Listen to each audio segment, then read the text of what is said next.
super. Swamiji, it's not how packed the house is that's surprising me. Really, I think it's the diversity of the crowd that's kind of not surprising me, but I think it's worth sort of remarking. You've got the director of Nehru Planetarium here. You've got one of the country's largest newspaper publishers there. I saw him right there. Girish Agarwal ji is here. You've got an American diplomat. Mike Hanke is the Council of America is here. You've got lawyers, you've got restaurateurs, hoteliers, and our host also is here. I think I saw Nirja ji also just before this. So somehow you've got this ability to kind of cut it. And I think most importantly, my mother, I have had Express Addas at Express Towers, and she's not come for them. My mother-in-law, my sister from Calcutta, her husband, my wife's sister and her husband. This has never happened before. So somehow you're able to. So somehow you're able to cut across and kind of just do it. So that's all praise to you, and thank you for making the time. Such a pleasure to sort of have you. I think just to start with, just because of how diverse the crowd is, I think I can just start with a little provocative question. Quick show of hands. How many here think that the world today is a better place than it was when you were a teenager? How many people here think the world today is a better place than it was when you were a teenager? Quick show of hands. How many of you think India is a better place than it was when you were a teenager? Oh, wow. Wow. That's incredible. I said teenager, not like past 9 years. I'm saying teenager. Swamiji, you tell us, is the world a better place than it was, the generation before? Yeah. First of all, my deep gratitude to you, Anant, for having me for this Express Adda. And the very name Adda was like a little scary. Like what happens at Addas, right? And then I come in and everybody's so quiet. I come up on stage, that quietness. I thought, is it the lull before the storm? But it's such an absolute pleasure and joy to be here. My gratitude again to Anant and the Indian Express group. And of course, my deep and sincere gratitude to each and every individual and all the guests present here this evening. It's an absolute privilege to be here for this conversation. Is the world today a better place than it used to be?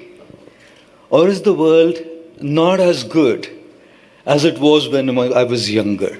Right? When you look at measuring things, there is objectivity and there is subjectivity. You can measure what's happening in the world based on objective parameters, and you can measure what's happening in the world based on your subjective experiences too. Everybody who's raising here, their hands here, saying that the world is a better place or India is a better place, if I might ask them to show their hands, giving them statistics, objective statistics, very few people might have those objective statistics to prove that the world or the country is a better place than before. But every single individual here has had a subjective experience of whether the world is a better place or not a better place, whether the country is a better place or the country is not a better place. So we measure whatever it is in the world based on an objective and a subjective experience.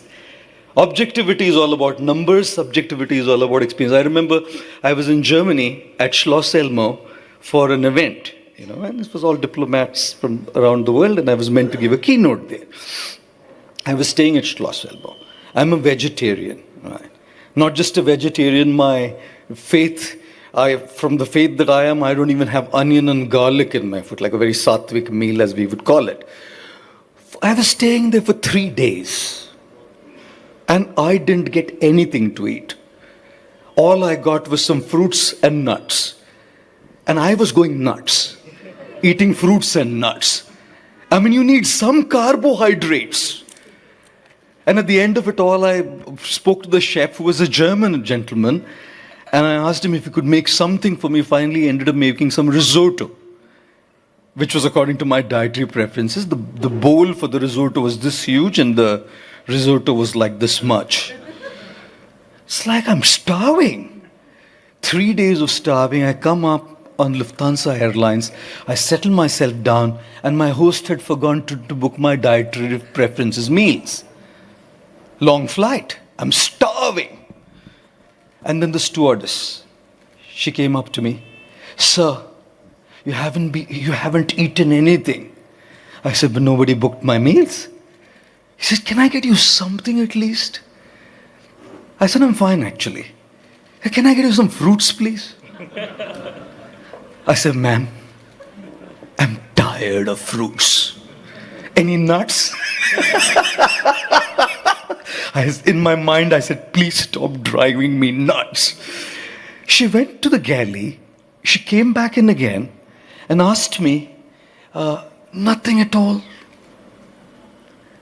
I said, ma'am, you remind me of my mom. Constantly, can you have this? You haven't eaten. I said, do you have a granola bar? She said, yeah, I can check. She went to the galley. She brought me a granola bar. I had it. But एक भूखे इंसान को कुछ खिलाना शेर को एक बूंद लहू पिलाने जैसा होता है. I'm hungry. That granola bar, I don't know where it settled down. I just buzzed again and I said, ma'am, another bar? She went to the galley. She said, sorry, sir, that was the last one. After 10 minutes, the lady came back in again. And she pulled out a granola bar out of her personal purse. She said, the galley doesn't have any granola bars, but this is my personal bar. And the reason she said it was a personal bar, she said, I wouldn't have mentioned, but I've just taken a bite. Now, in my mind, I thought to myself, na to tum shabri ho na main Ram ho, that you give bitten berries. She's taken a piece of the bar. So she kind of sensed that confusion on my face. He said, no, I just snapped a piece and ate it. I'm not kind of bitten into it. I took it. And to date, I have that granola bar with me. That is my subjective experience of Germany. Right? If you ask me to give objective stats of Germany, I'm not into statistics. I'll have to study a paper to say whether Germany is doing well or not doing well. My subjective experience of Germany was this lady, the German stewardess. And like I always say, you never, ever get a second chance to make the first good impression. You never get a second chance to make the first good impression. And here she was. Instantly just got into my mind. For me, Germany was the treatment I received on Lufthansa Airlines. So which is why when I answer questions like this, they're tricky. You can answer that based on objective parameters. You can answer that question based on a subjective experience. And most all of us who've raised our hands are talking about things a lot based on our subjective experiences, because there'll be others who have different experiences and may disagree with us on that.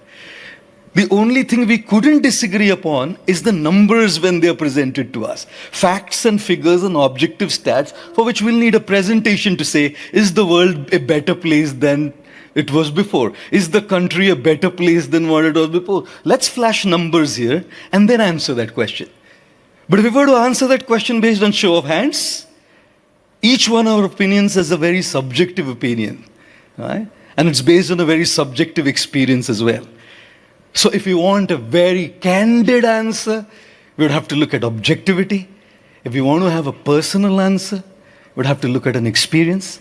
And which is why there are things in the world that are better, and there are also things in this world that are not better. Is the world a better place than it was before? Yes. In certain aspects, I do feel it is. In certain aspects, I do feel it's not.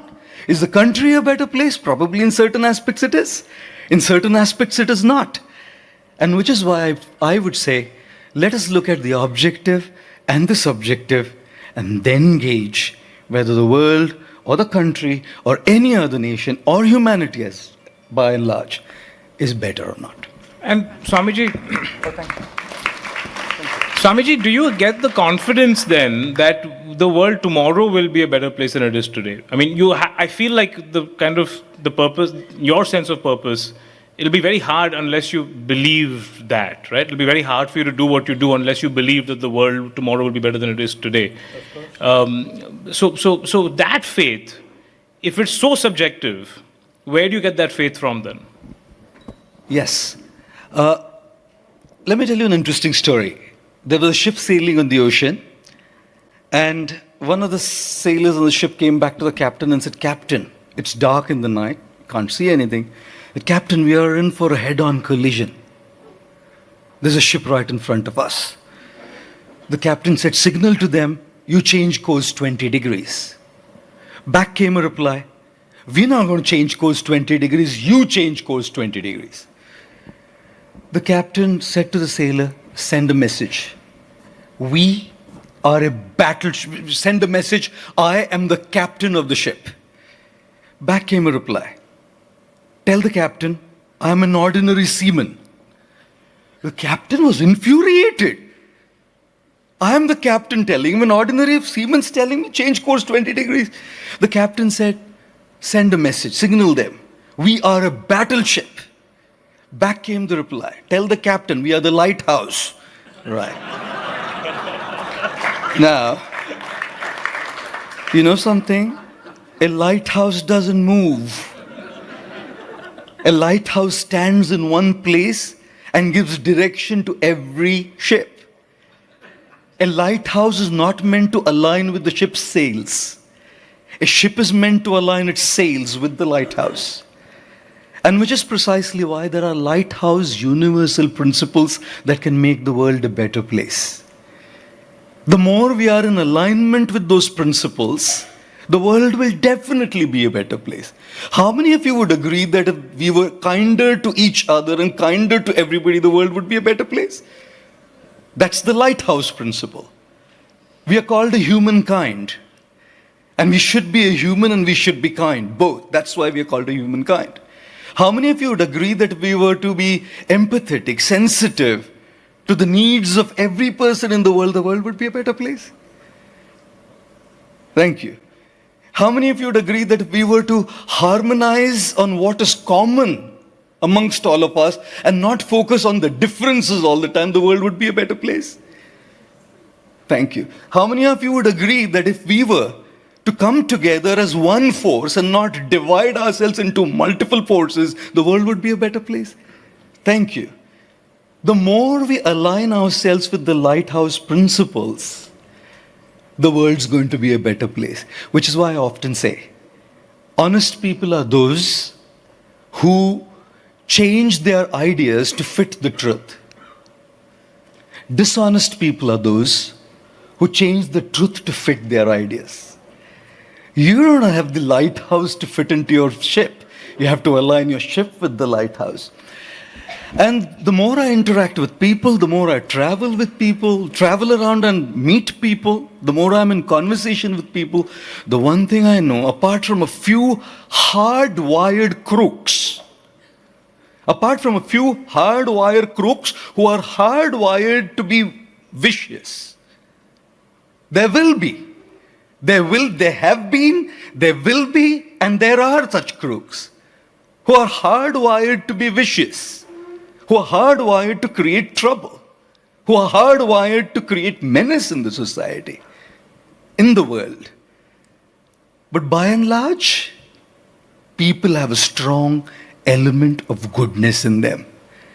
Everywhere I go, I see people have goodness in them, including the stewardess on the aircraft who brought a granola bar, which was her own bar, to give me outside the call of her duty. How many of you had this experience, ladies and gentlemen, that we were all touched by someone's kindness? How many of you have seen more good in people than bad? How many of you believe that the world has more good in people than bad? And how many of us believe that we need to fan that good to make the world a better place? And that's what I believe in, to fan the good. There's a Native American story which talks about every individual having two dogs within. a good and a bad dog. And which dog barks louder? The dog that we feed. If we're going to feed the bad dog is going to scream, bark, and howl. But if you're going to starve that bad dog and start feeding the goodness in others, why are we constantly catching people in the society, in our organizations, in our personal relationships on the wrong foot always? What a chronic disease of the mind. What a chronic disease of the mind. Are people all that bad? Yes, we need to deal with the bad, undoubtedly. Yes, we need to discuss the bad, undoubtedly. Yes, we need to address the bad, undoubtedly. But are we so have we become chronically perverted to always catch people on the wrong foot? There's inherent goodness in the world, in people. And to be able to catch people doing right, to be able to fan that goodness is the way to make the world a better place. And yes, I do believe in that, and I do have faith in that. There have been people with whom we have dealt with. There have been people who are really into difficult times. You could see only the bad side of them. But by dealing with them rightly, is feeding the good dog and bringing the good side out as well. That's how we'll make the world a better place, really. Wonderful. Wonderful. Swamiji, you said this, I mean, it's a beautiful story about this. Two people communicating in the middle dark, and then one turns out to be the lighthouse. And you thought the earlier two ships. Actually brings me to an interesting thought that, one is that, as human beings, a lot of our conflicts, we are looking for the bad, and that's why we get into a conflict with somebody else on the opposite side. On the other hand, I just feel that, of late, the way we identify ourselves is so complicated. And then identities is kind of what start clashing. That identities kind of come into conflict. So in your story, I'm the captain, I'm a seaman, I'm a ship, and then finally you said, I'm the lighthouse. It's my identity as a lighthouse that's going to overrule this conflict because the lighthouse can't move. On a human-to-human interaction, there's a theory that the Portuguese brought in the last name in India. Earlier we were just first names, you're Ram, where's Ram? You have to define Ram. Ram's from Ayodhya. So the idea of the last name came in. You had identity came with the last name. Then you threw in language to it. You threw in a state to it. You threw in an organization to it. Now identity is so complicated. It's gender orientation. It is, it's not just It's not just the brand of shoe I'm wearing. It is, am I wearing a sneaker branded shoe, or am I wearing a leather branded shoe, a formal branded shoe? Am I an iPhone guy? Am I an Android guy? Everything is an identity, and we're constantly expressing these identities. And I think that's somehow where we kind of get into a conflict with somebody who kind of believes that identity they don't resonate with or they don't like, and we kind of seem to seek out similar identities rather than just kind of having. So is that it? Like the multiplicity of identity now, is that something that's making it harder for us to see the good in people, like you said? Yeah. Wow, this is really seeming like an Adda. Conspiracy Adda. How many of you ever gone surfing? Lovely. All right. Any of you gone scuba diving? That's a couple of more hands up. That's brilliant. Now, when you go surfing on the ocean, you will see that when the waves of the ocean go high up, the surfboard tosses up.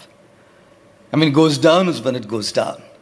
Every wave, the up and down of the wave, the movement of the wave is going to affect the surfboard and the individual on the surfboard. Whereas when you look at scuba diving, you're entering into a space where this turbulence on the top of the ocean doesn't exist. Anybody who's gone scuba diving can tell that that's probably one of the most peaceful experiences that you can have. It's just so quiet, so calm, so non-turbulent. Just completely getting into your zone, as you would call it, right? So on the surface, there's always this up and down, up and down, up and down. How many of you have been insulted at any point of time by somebody? All right, thank you. And those of you who are not raising your hands, you expect me to believe you, right? We have all been insulted. Somebody has said something. And how many of you felt bad? All right, thank you. How many of you were praised and appreciated by somebody at some point in time? Oh, lovely. And how many of you felt elated, uplifted? All of us. There was a man who came to his wife. It was her birthday. He said, she said, you didn't bring a birthday gift for me today? I said, of course I did. I said, what's the birthday gift? He said, you are A, B, C, D, E, F, G, H, I, J, K. So what? I said, you are A, B, C, D, E, F, G, H, I, J, K. She said, what do you mean? He said, you are adorable. You're beautiful. You're calm. You're dexterous. You're enchanting. You're fabulous. You're gorgeous. You're humble. And he stopped there. He says, what about IJK? He said, I'm just kidding. No, sorry about that. My apologies.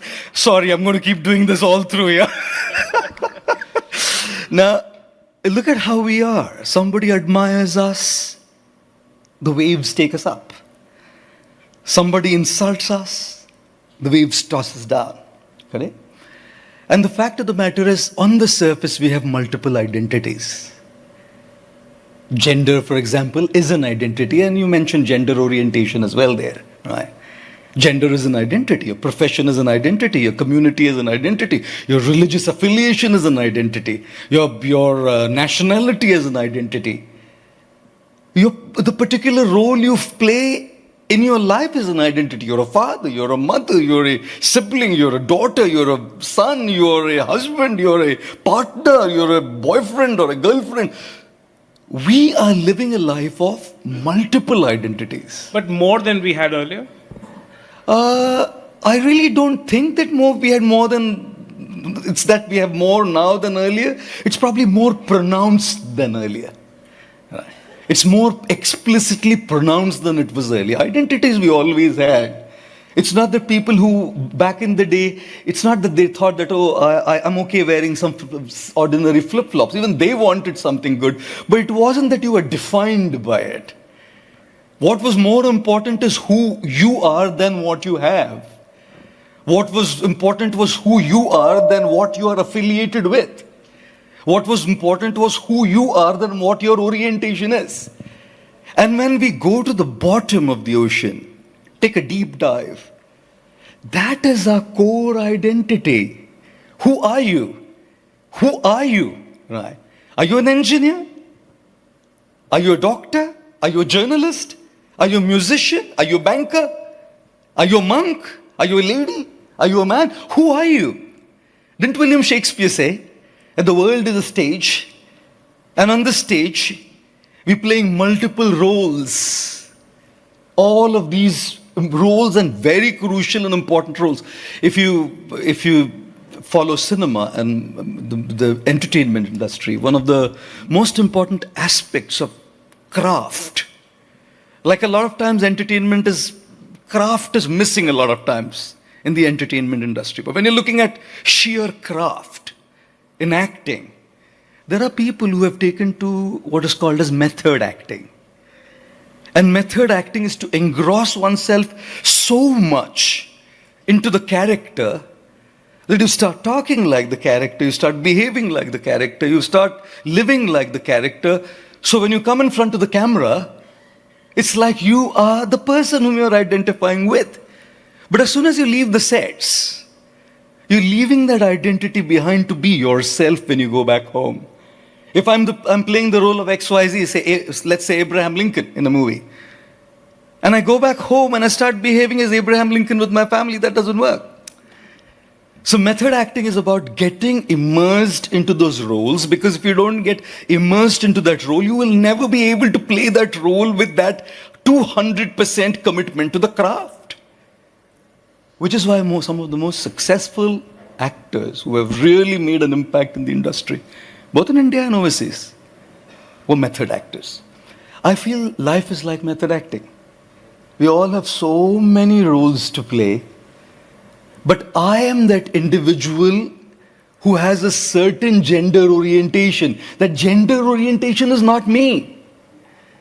I am that individual who is playing the role of a certain professional. That profession is not me. I am that individual who has a certain nationality. That nationality is not me. You know what I mean? So on the surface, all of these roles exist. And the conflict of those roles creates those ups and downs in the waves. But when you go deeper into understanding what our true identity is, which is what I call often, scuba diving, that is where we need to all connect. Conflicts. Look, how many of you have fought in the last week with your spouse, girlfriends, boyfriends, partners, parents? Anybody fought? Okay, very honest. Some hands are really honest. Look at that gentleman. He's raising his hand like this. Dekho na sir idhar. His hand. Are we a world of clones? Do we want to live in a world of clones where everybody needs to agree with everybody else on every detail? Or do we need to also possess our own individuality and we agree to disagree respectfully? We agree to disagree respectfully. The way things are done sometimes so brash, so insensitive, right? If we can agree to disagree respectfully, conflicts are a part of life. Disagreements are a part of life. On that surface, identity clashes will happen. Do you think two spouses are going to agree on everything? Do you think two colleagues are going to agree on everything? Impossible. Disagreements, conflicts are a part of life. But we have to go beyond that to be able to enter into the deep depths of the ocean to connect to something that is beyond our role. As long as we are only connecting to roles, conflicts are inevitable to happen because there will be differences. And it's okay, it's healthy to have those disagreements. But it's very crucial as well to connect to the deeper aspect of people. और इसीलिए मैं कई बार कहता हूँ जी, इंसान ना घर घर में जन्म लेता है, इंसानियत कहीं कहीं पे जन्म लेती है. Human beings are born in every home. Humanity is not born everywhere. Because if humanity was born everywhere, we would agree to disagree, we would have conflicts, but we would also connect on a much deeper level to know that this is the connection beyond our roles. So, I mean, it's obviously brilliant answer as always. If you were doing what you do on a daily basis, not living in Mumbai, but you were living in Kiev, if you were living in Ukraine, and you see that there is an attack on your territory, it is not an effort to kill you and wipe you out. It is an effort to control that territory. I'm just creating a distinction between sort of your life versus control of your territory. There, you as somebody who does what you do, you're professing humanity. We're just talking about humanity, and humanity is that one common thing that when we really scuba dive and go down, that's one common thing we feel is humanity. But there, you're in conflict with nationality. Somewhere, this patriotism, nationality is coming in conflict with humanity. How does one even begin to resolve that? I mean, you can't really go to somebody who's got guns on the battlefield and say, "Listen, you're human," right? So, I mean, how do you begin to negotiate this as a way to solve a problem? Yeah. Adda questions? I promise you tough questions. Anant's Adda questions.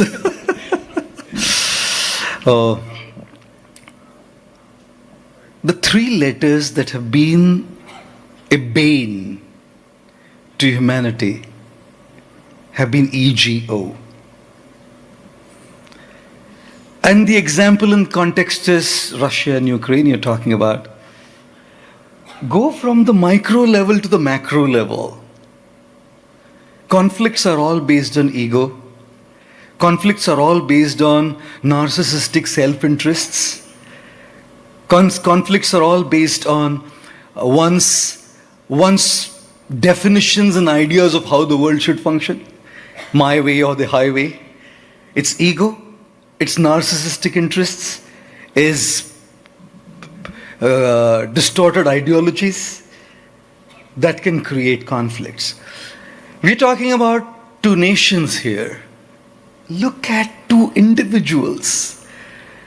A lot of times I feel we try to address macro issues. What if the macro was sorted? Micro is all going great?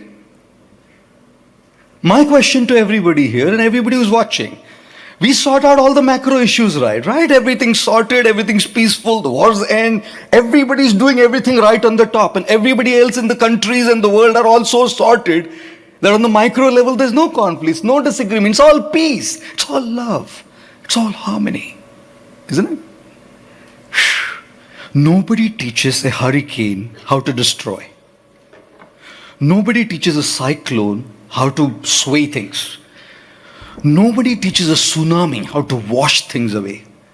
And nobody teaches a lady or a gentleman how to choose their life partner. Natural disasters just happen. I'm sorry. We're too much in the heat of some serious stuff here. Need to lighten the mood a little bit.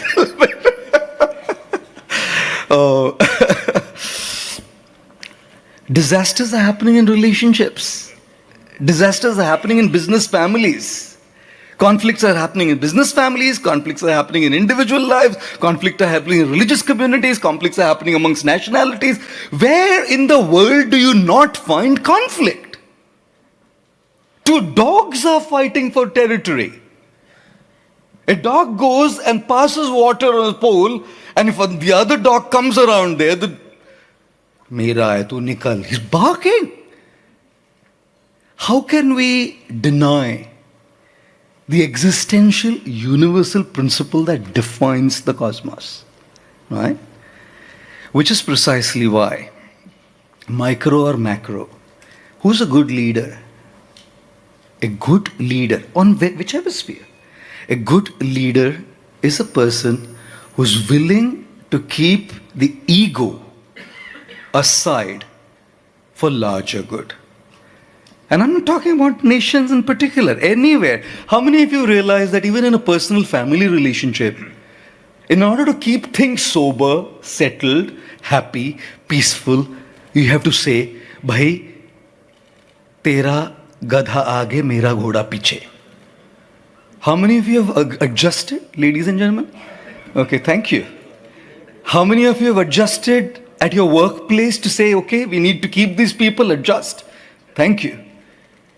Good leadership is not being hell-bent on thinking one's own way, my way or highway, and not giving in to the false ego, right?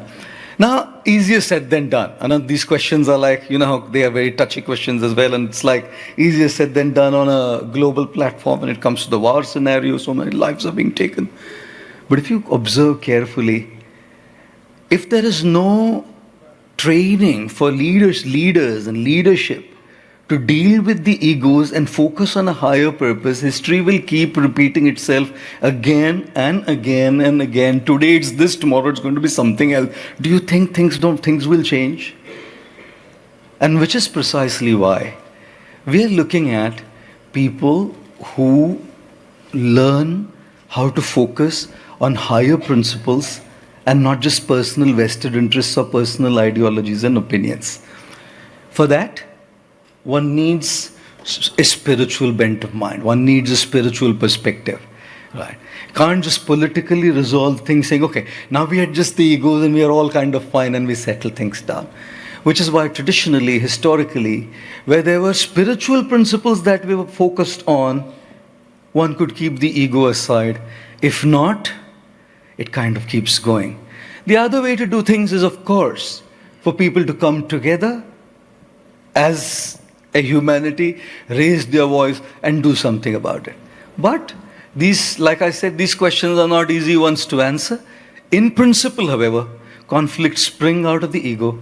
And if the egos are not kept aside, no matter what you do, no matter how much mediation happens, no matter how much discussion happens, people are hell-bent upon what they want to do. It's a temporary fix. But do you think the world is more spiritual today than it was earlier? I mean, are we at least going down a path where people are embracing spirituality more? Or do you think it's less, actually, I mean, comparatively? No, I think people are very much moving towards spirituality today. 200%. 200%. This hall itself, I think, is 200%.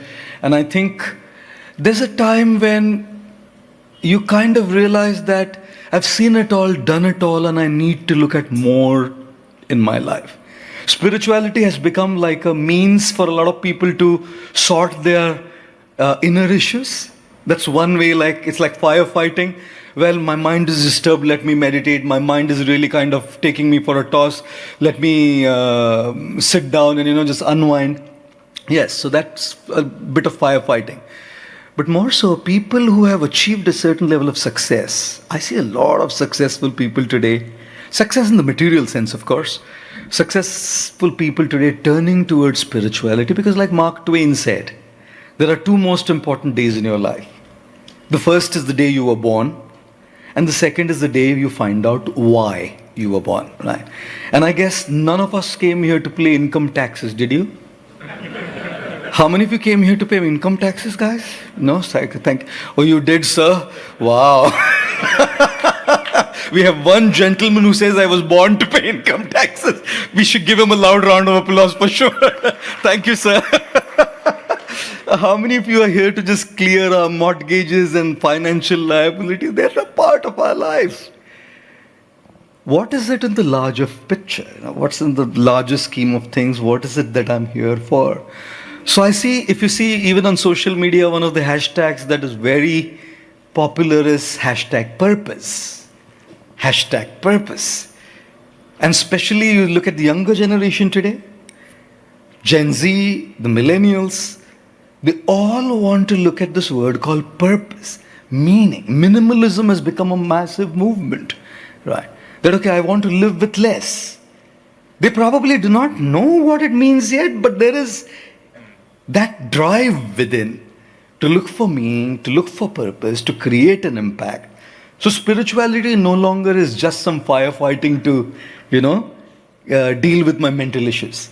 Spirituality today is also something that is a drive from within to look for meaning, purpose, and see what it is that I can do in this world and why am I here.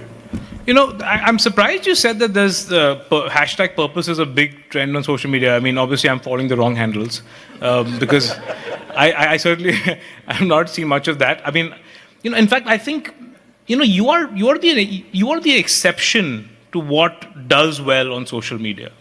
I mean, you're a rare exception. I mean, I don't know how somehow you manage to package, deep thought, nuanced thought in 30 seconds. I think my entire newsroom needs to sort of get inspiration from that, from a news and information perspective. No, but does it alarm you sometimes this thing about how many followers have I got and the social media attention that it seems to be like now that has become the most important identity. It's just your own feeling of self-worth is kind of how many people are listening and following me. And just from there, there's also this need to kind of just be special. Why are you special? Everybody, is asked this question, why everybody believes that they are special or they should be special, something special about them. What happens to the ordinary man? When can the ordinary, unspecial person kind of, what happens to him? Does he get just sort of irrelevant? Does he not get fulfillment, or is it? Yeah, wow. How many of you ever done a religious fast here in this gathering? A religious fast? Any fast in your life? Okay. If you want to fast today, 2023, just stay away from Instagram, LinkedIn, Twitter, YouTube. Stay away from all of these just for one day. खुदा नीचे उतर के आएगा और बोलेगा बस कर पगले रुलाएगा क्या. I mean, I'm going to ask you a touchy question. How many of you, when you wake up, the first thing you look at is your smartphone? An honest raise of hands, please. Thank you. All right, great. How many of you, when you go to bed, the last thing you see is your smartphone? Thank you very much. Thank you very much. How many of you have, after you've gotten up in the morning, gone to your Instagram handle and checked if my followers have increased? Oh wow, saints in the assembly.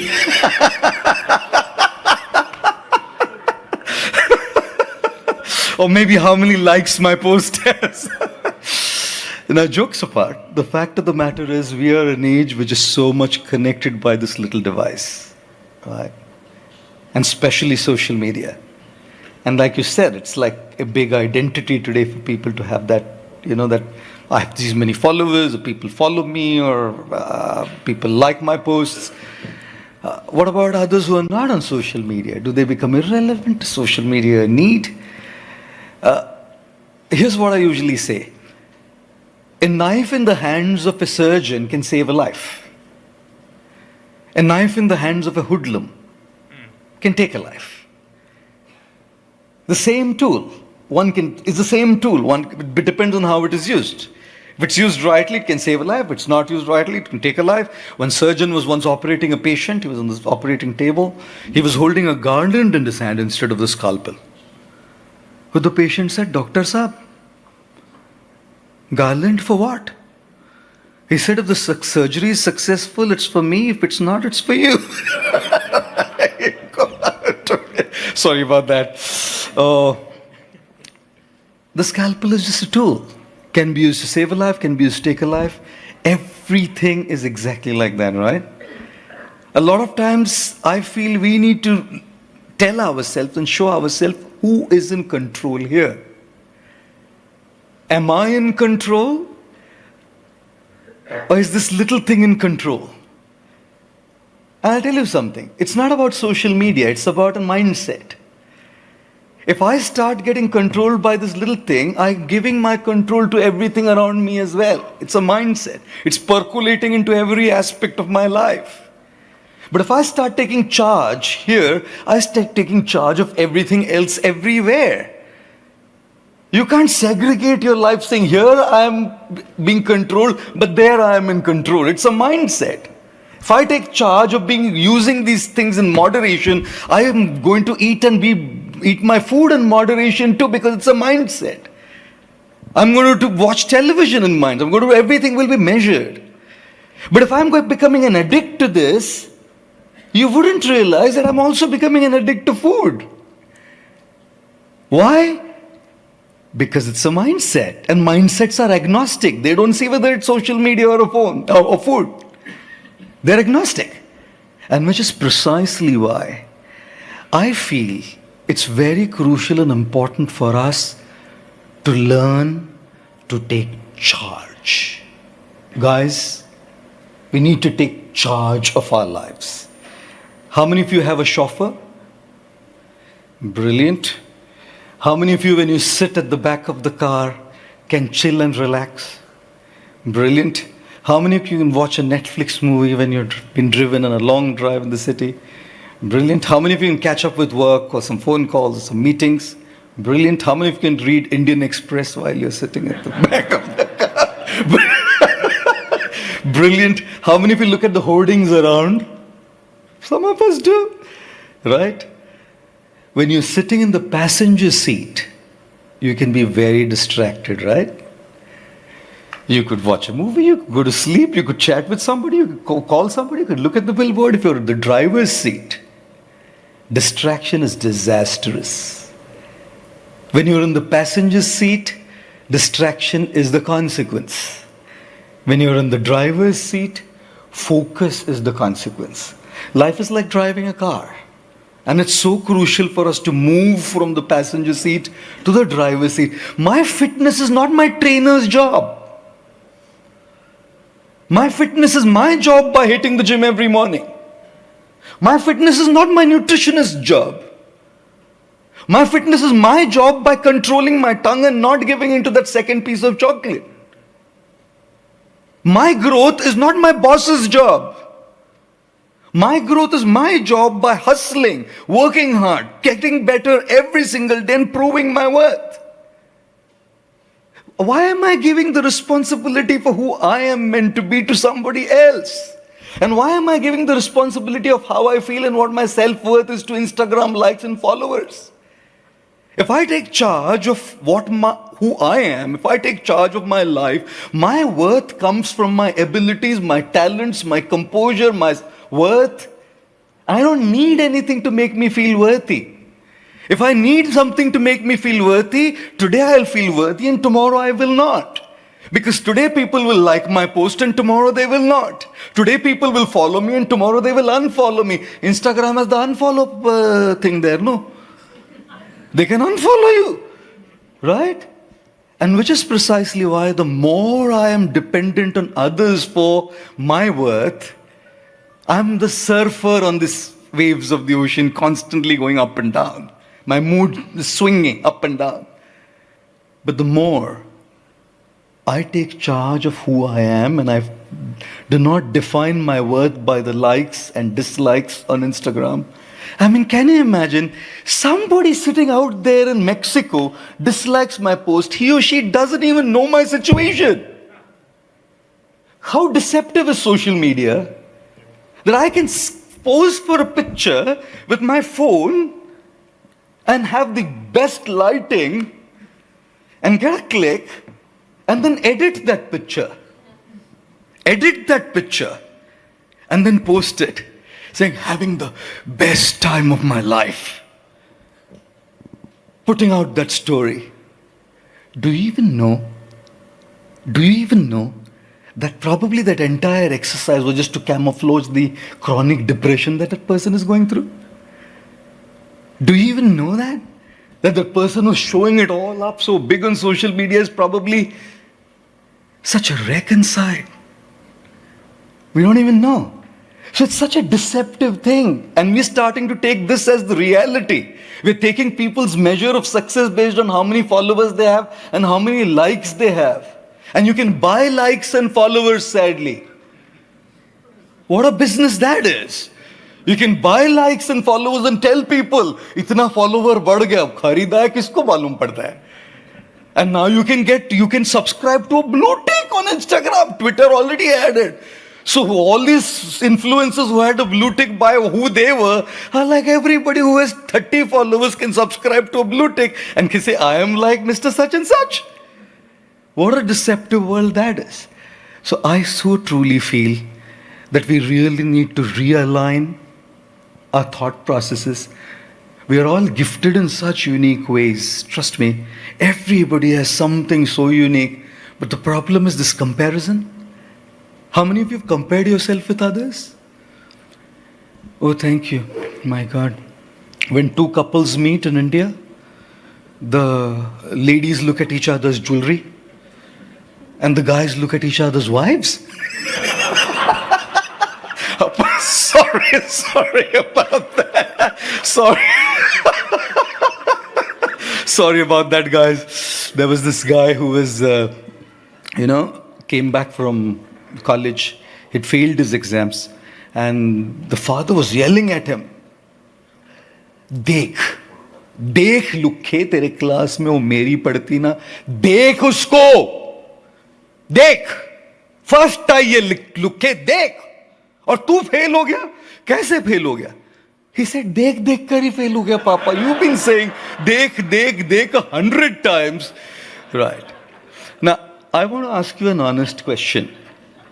Be very honest here. How many of you, at some point in time in your life, probably when you were younger, were told, look at that person, how hard they study or whatever else, and you don't do this? Thank you. How many of you were told that the same thing, comparing you to a sibling, that look at the sibling doing this and look at what you're doing? I can't get the hang of it. We complain now about comparison, but the bug is installed from the beginning. देख देख उसको देखने की बजाय खुद को देख कब देखेंगे?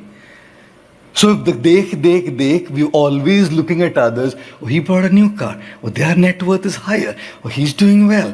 Their social media is good. This is that.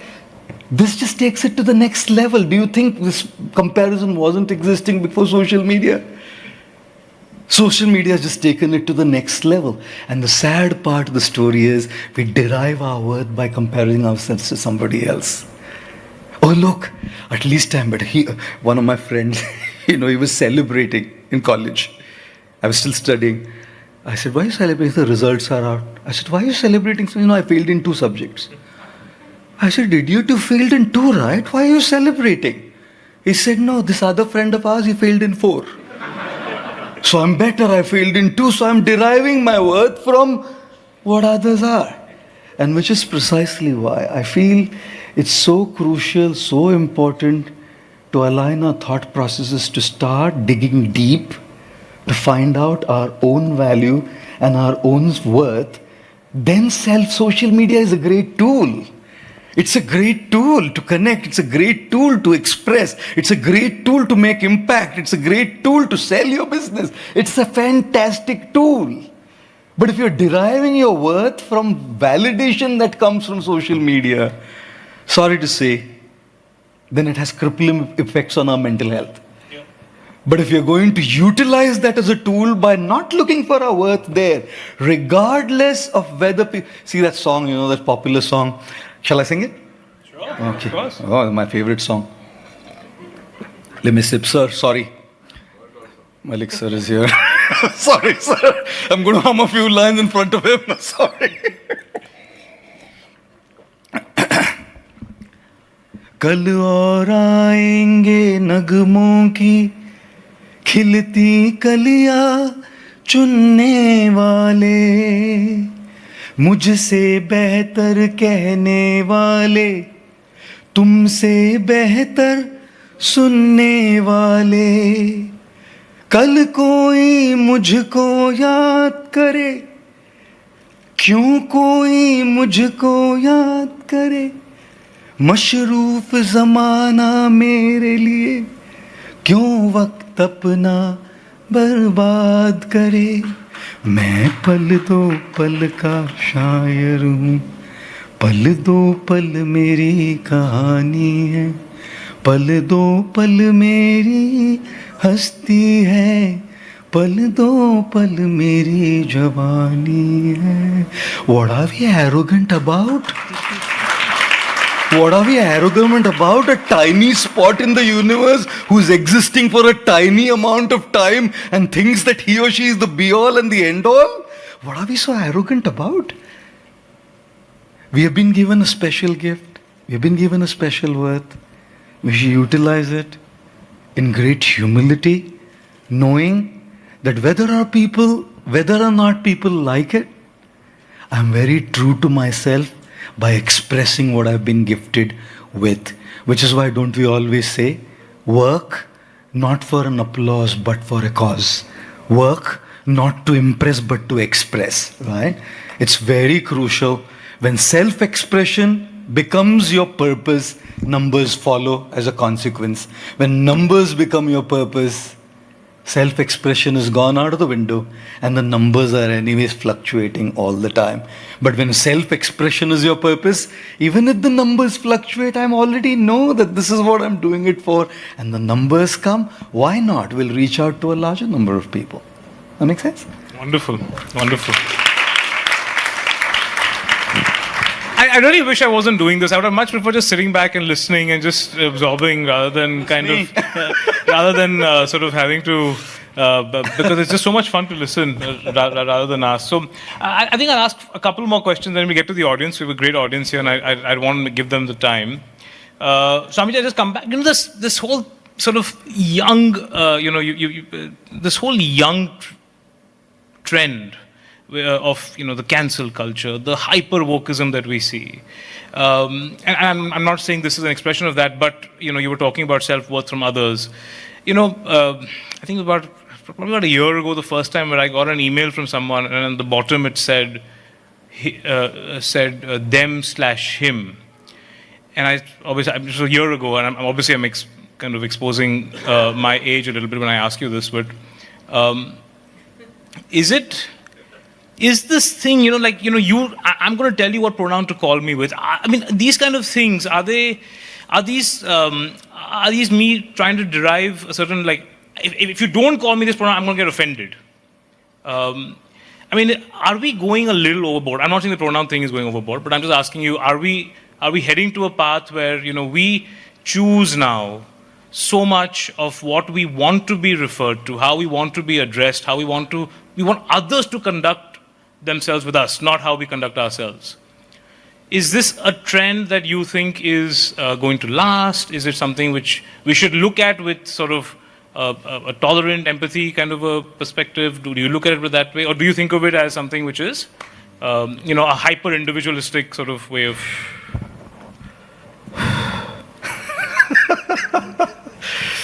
Just taking a deep breath before I answer. Grounding myself. I think I've asked you 4 questions in one. Oh, so you actually have. This whole thing about progressive and regressive is what I would call it. A progressive civilization that believes in a certain ideology and a regressive civilization that doesn't identify with that. Let me share with you a very personal story. Right? I have a friend. And this gentleman, he had a brother, younger brother, extremely smart, highly intellectual, like sorted kind of a person. When it comes to material success, you know that this gentleman is just going to scale heights in his life.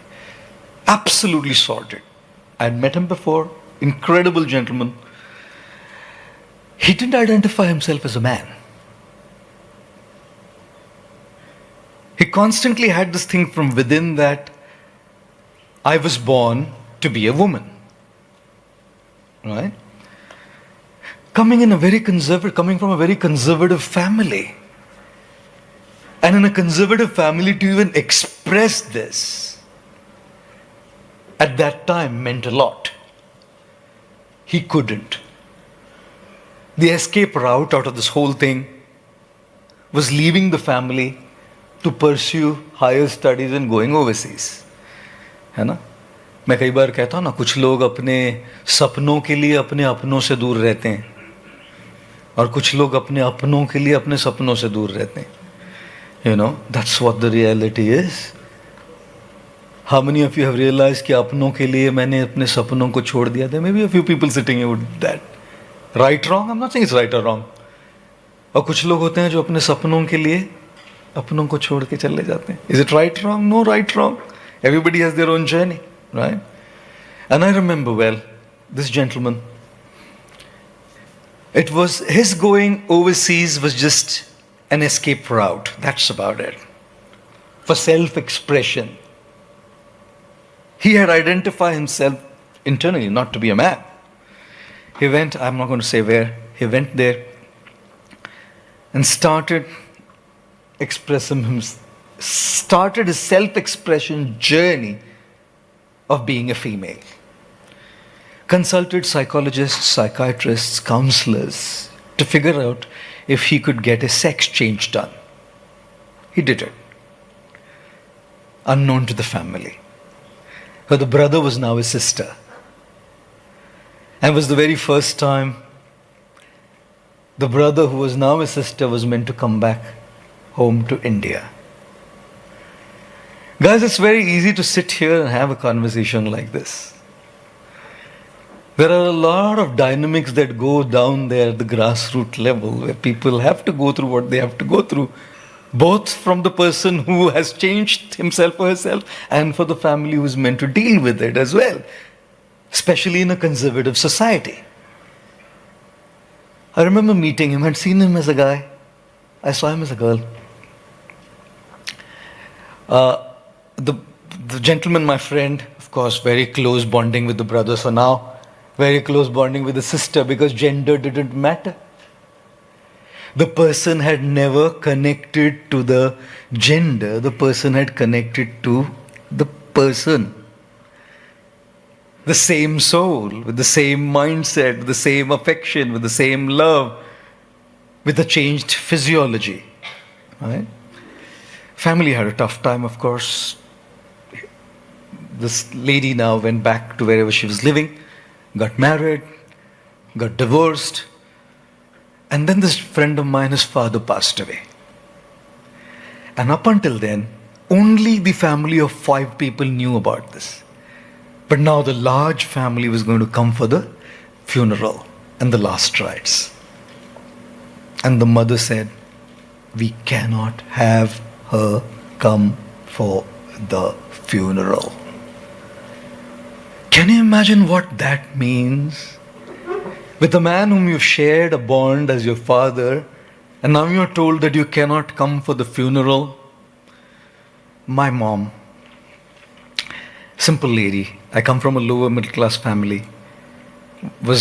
My mom was born and raised in a small little village in Maharashtra.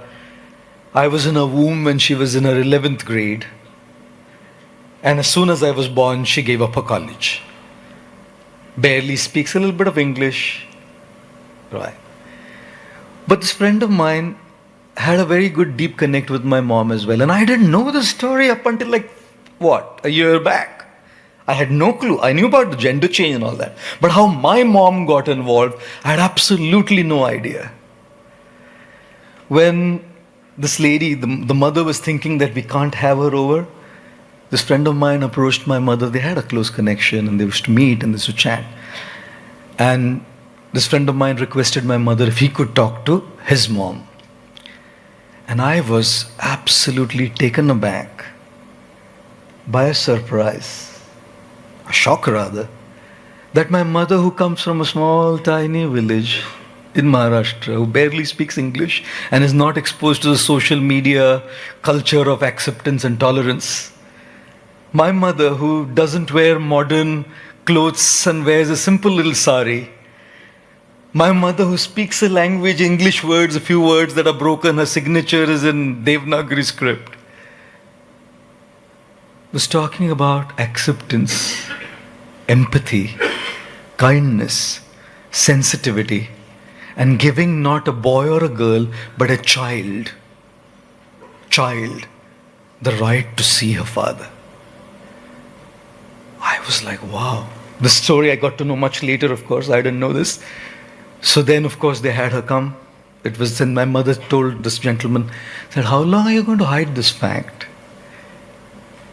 At the end of the day, a human being is a human being. Human being first always.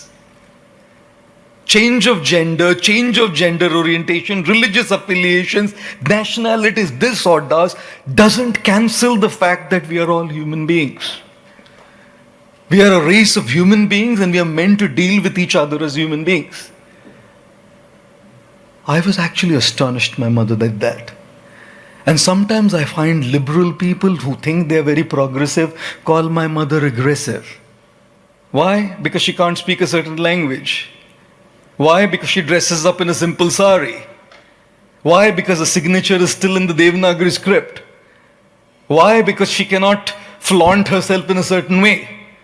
Why? Because she doesn't talk these terms which are all flaunted in these gatherings with all these big terminologies and big jargon. And I saw my mother to be the most progressive lady.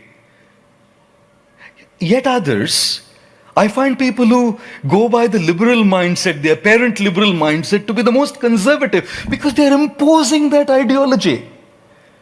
What's liberal and what's conservative? What's a progressive mindset and what's a regressive mindset? A progressive mindset is kindness, empathy, and sensitivity to the needs of others. That's a progressive mindset. You could dress the way you dress, you could speak the language you speak, you may not use any bloody jargon in your conversation. Doesn't matter a bloody damn. Doesn't matter a bloody damn. That's called progressive. Where you have sensitivity and empathy to the needs of others. And here we have people who throw such fancy jargon, not having kindness, not having empathy, not having tolerance, not having sensitivity to the other choices that people have made. If my mother chooses to dress up in a certain way and speak in a certain way and chooses to touch the feet of my father or her father-in-law, is that regressive? Doesn't every human being on planet Earth have the choice to live the way they want? Should any bloody individual or ideology define what is progressive and regressive? Why? Why? Here's a lady who I saw who had such human sensitivity and empathy. Progressiveness is a mindset, not jargon. It's a mindset. And which is why, in a scenario like this, the first thing that we need is kindness, empathy, sensitivity to understand each other's needs. Under what circumstances that man became a woman, you and I don't know at times. Under what circumstances an individual is impelled or propelled to use a certain pronoun, I and you don't know the history. It's so easy for many of us to come to conclusions based on what is seen to the human eye in the immediate present without having seen what the journey has been. It's taken a long time for that individual and hell of a lot of struggle to be able to go through whatever it is that they're going through, be able to make these drastic decisions in life. You know what I mean? So I feel this is extremely important. The second aspect is also very crucial, I feel, which is no imposition. Conservative, regressive mindsets means imposition.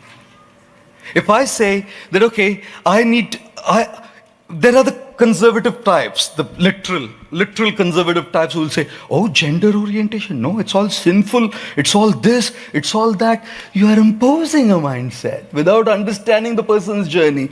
And I'll also see the liberals say the same thing. It's all become a religion. Dogmatic religion. Liberalism today is a dogmatic religion being imposed and put down somebody's throat. Where is the freedom to choose? Can't I choose to wear this cloth? Should I be bloody, judged by the color of my cloth? Or what I say? Should I be bloody, judged by what I wear on my forehead or what I live by? Should I be living in a society where I've lost the choice because there's one narrative that this is liberal, so this becomes conservative? This is progressive, so this is regressive? How? Don't you think that we all need to have our own space, ladies and gentlemen? Don't you think that we all as human beings have the right to choose how to live our lives? If I choose to put this on my head, it is my choice. You are nobody to tell me this is progressive or regressive. Got it? Got it? If somebody has put a pronoun there, that is their choice. I am nobody to tell this is progressive or regressive. Don't define that as progressive, this as regressive, this as progressive, that as regressive. Every individual has a journey. And in that journey, it is very crucial and very important to not start imposing ideologies on others as dogmas. Progressive thinking, number one, is kindness, empathy, and sensitivity. Progressive thinking, number two, is no imposition of ideologies on others in whatever space. And number three, progressive thinking is about respect. Respect for others' choices, giving them that space. One of my concerns at times that comes up to my mind is this kind of a thing that kind of exists in the world. The last thing I would want to see is people subscribing to something because of it being a fashion. People subscribing to something because of it being socially acceptable.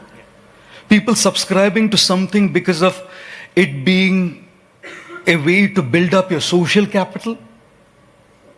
Cashing on something.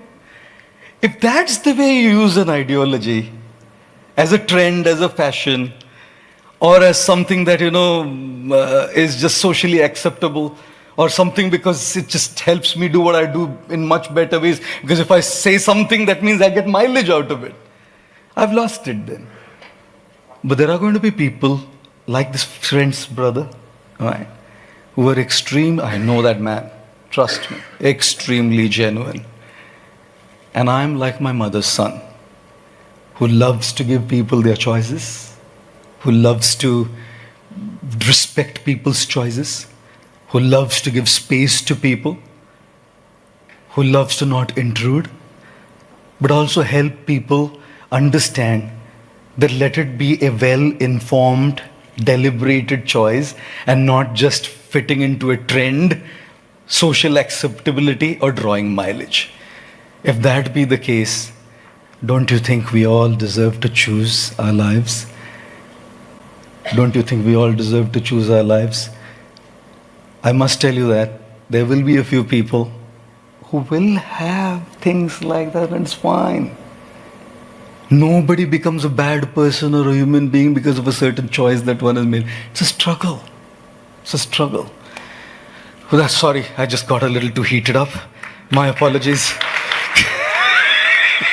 No, sorry about that. I do want to ask one last question, but let's see if it comes out from the crowd, and if it doesn't, then I'll come back to it.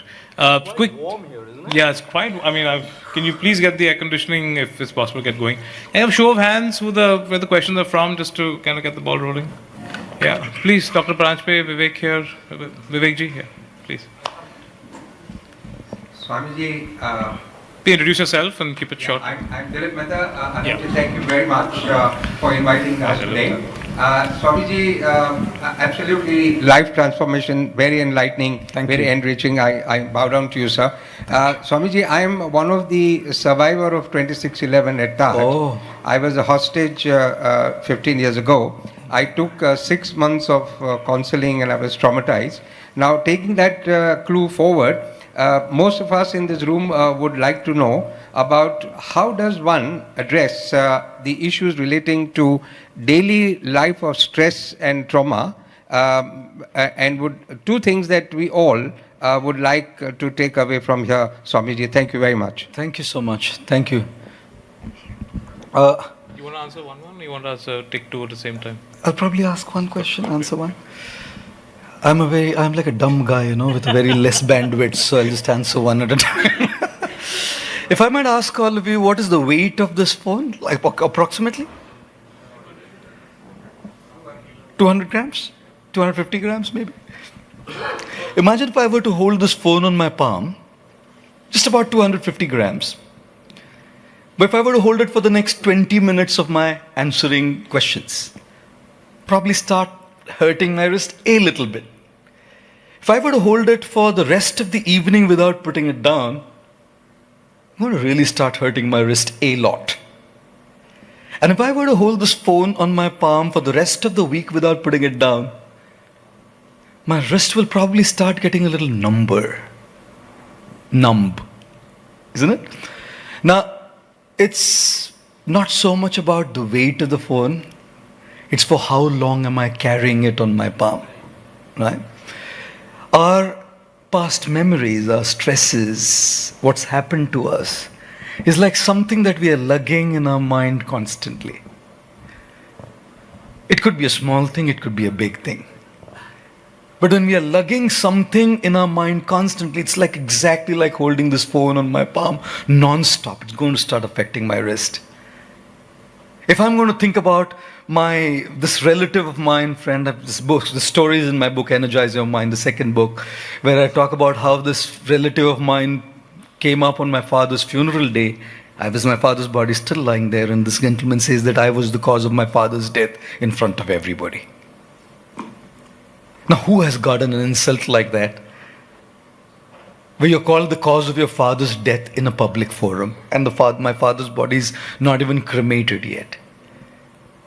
Now, every single time I see this guy, you know how it becomes like a stimulus, a trigger to bring back those past memories? An entire chapter in the book is about dealing with these memories, right? PTSD, right? Post-traumatic stress disorder, just so much in there, just like this all the time.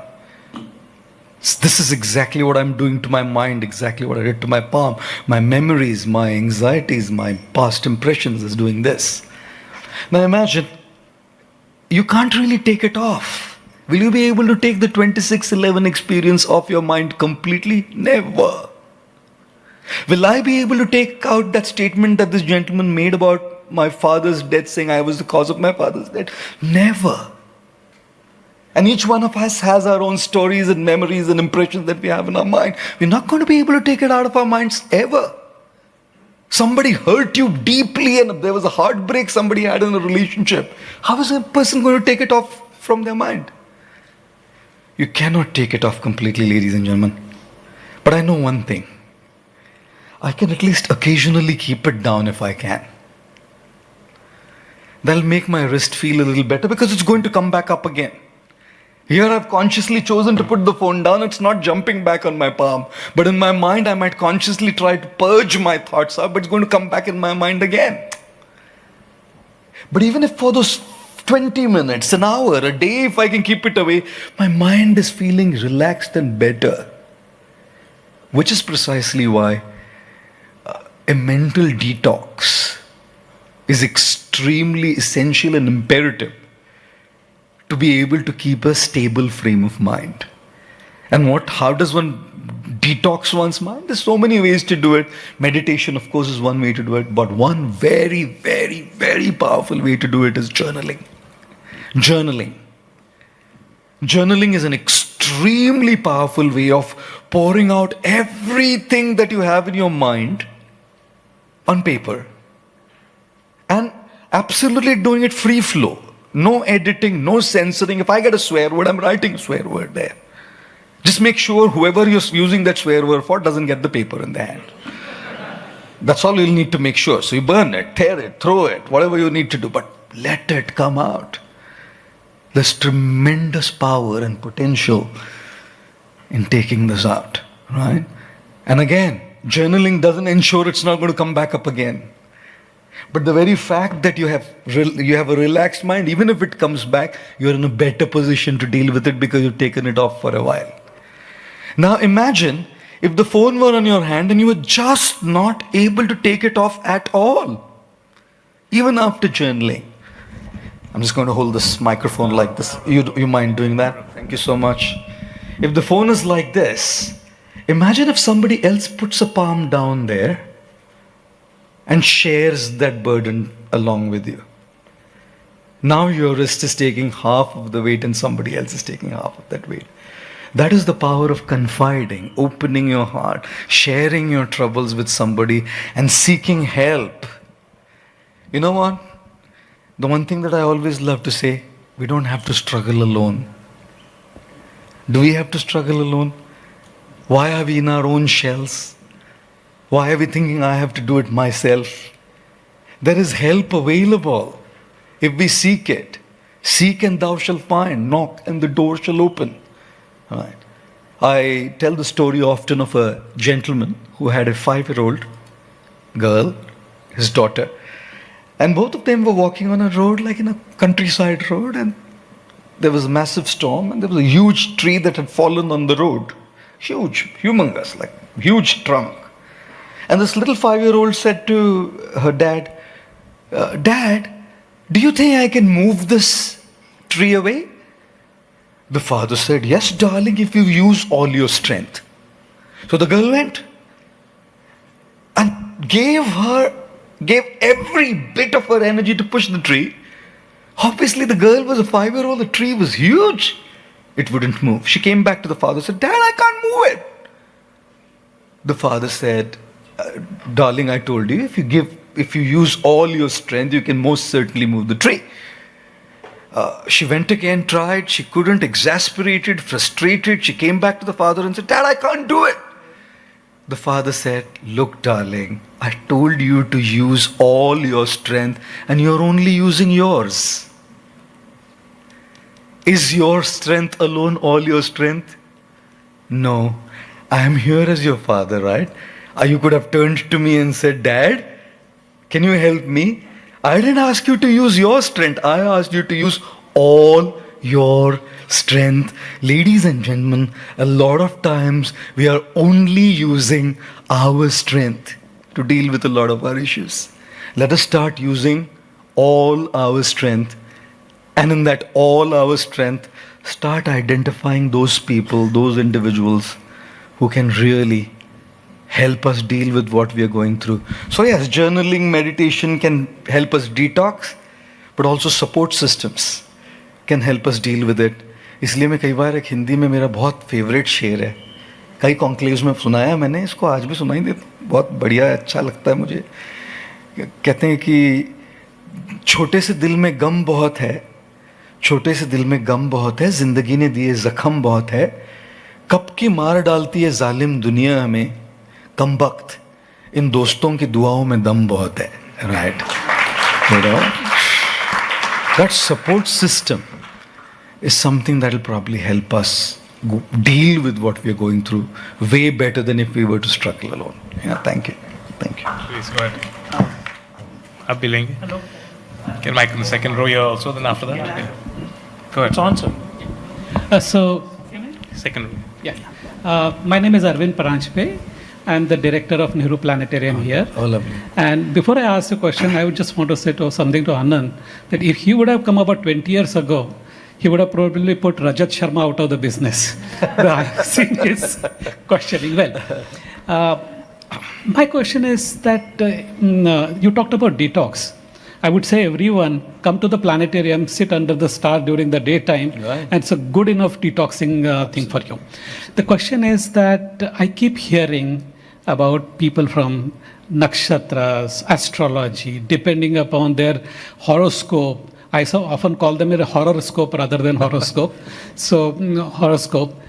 And then people tend to forget one simple, beautiful shlok or advice that your namesake has given, karmanye vadikaraste. So we have in our scriptures such a great thing, and people forget that particular thing, that do your karma. So do you come across such thing, or what is your take on astrology? Wow. The standard Adda questions. Anant's done now. The audience is now. The audience are the Adda walas now. I have always looked at astrology as a science. I do. The problem is the scientists who don't understand the science at all. Right? Pardon me? My perception. So when I look at astrology, for example, I look at astrology as a mathematical calculation. Right? The stars are in a certain position. That's a whole mathematical calculation. You have a stock market. In the stock market, the share prices are going up and down. That's a very objective calculation. But all the stock analysts are giving their subjective interpretation of that objective number. Now, as long as it's limited to the objective number, it's a science. As long as you bring in the subjective interpretation, it's my personal experience that I'm adding to it. You know what I mean?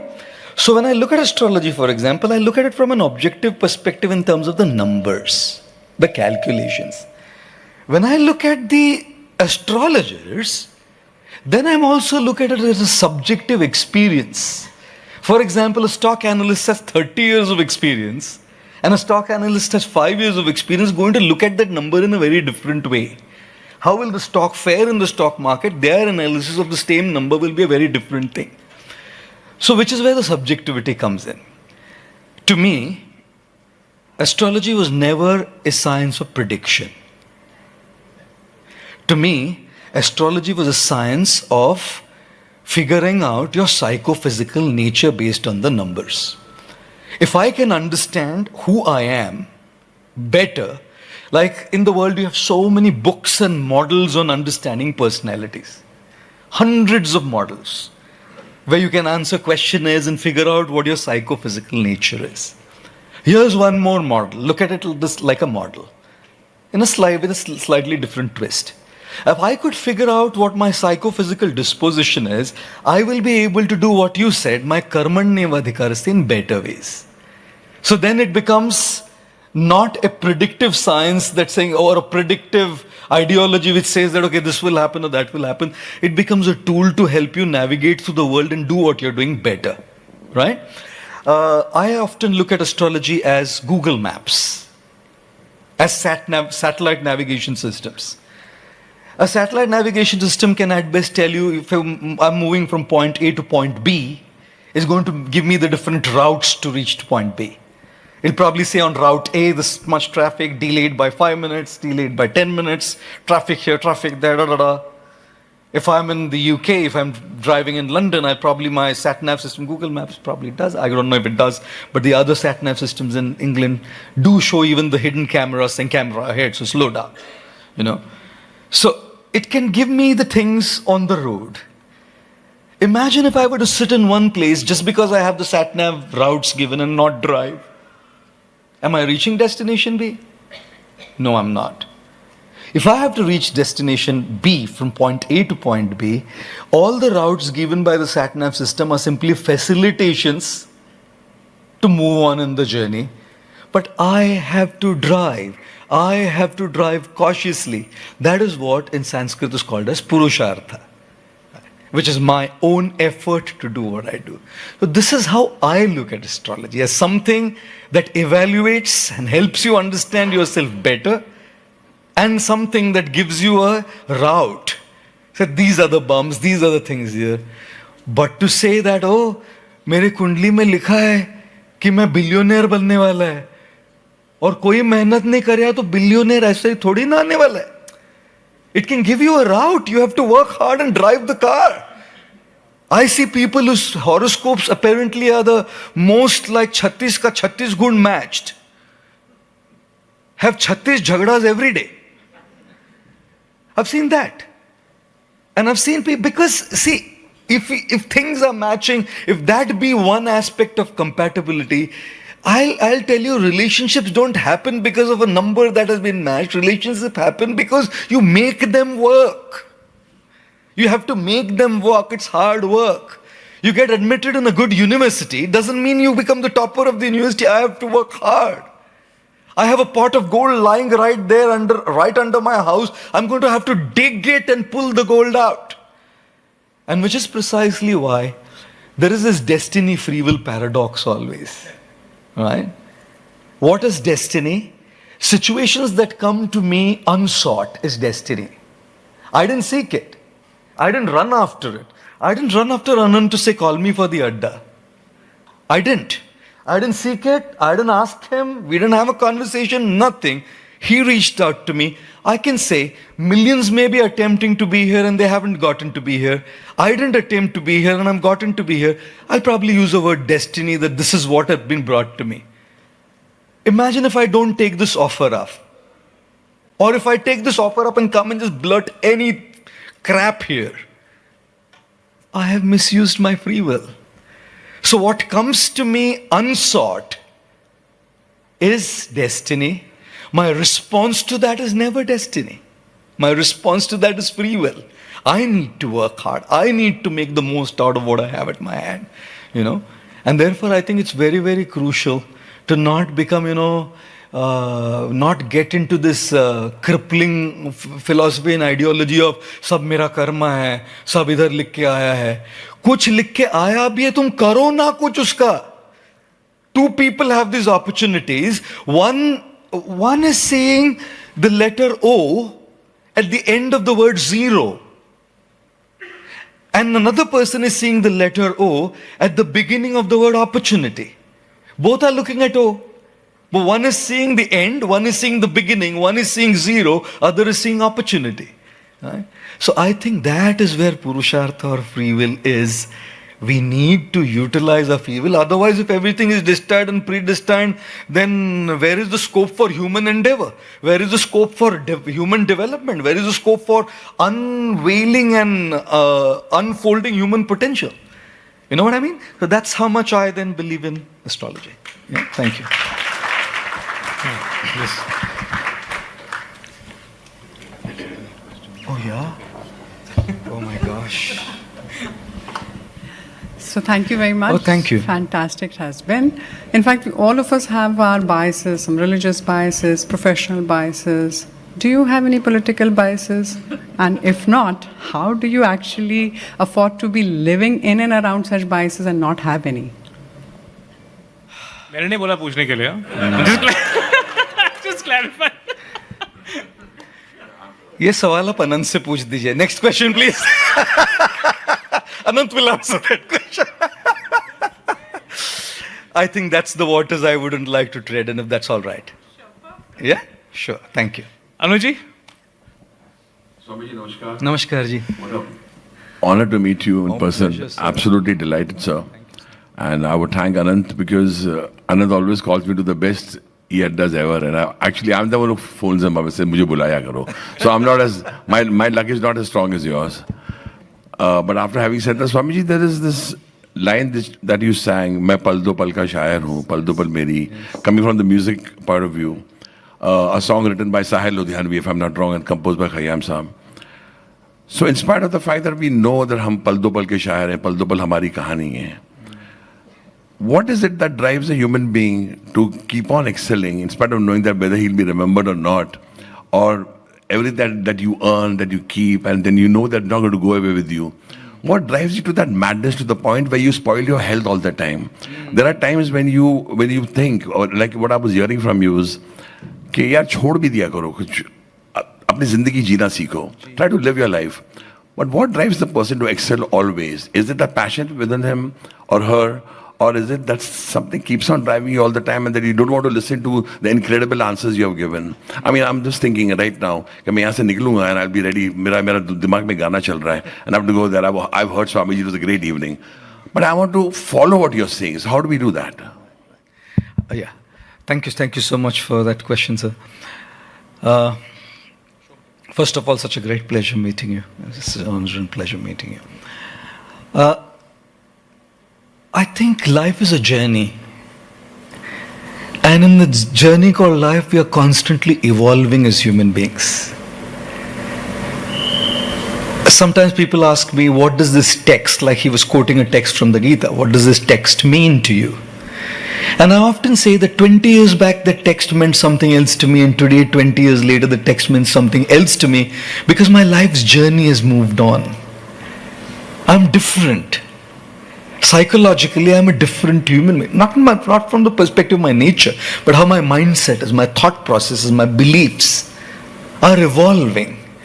Which is why to say that I'm an evolved being will be haughty, extremely high-headed.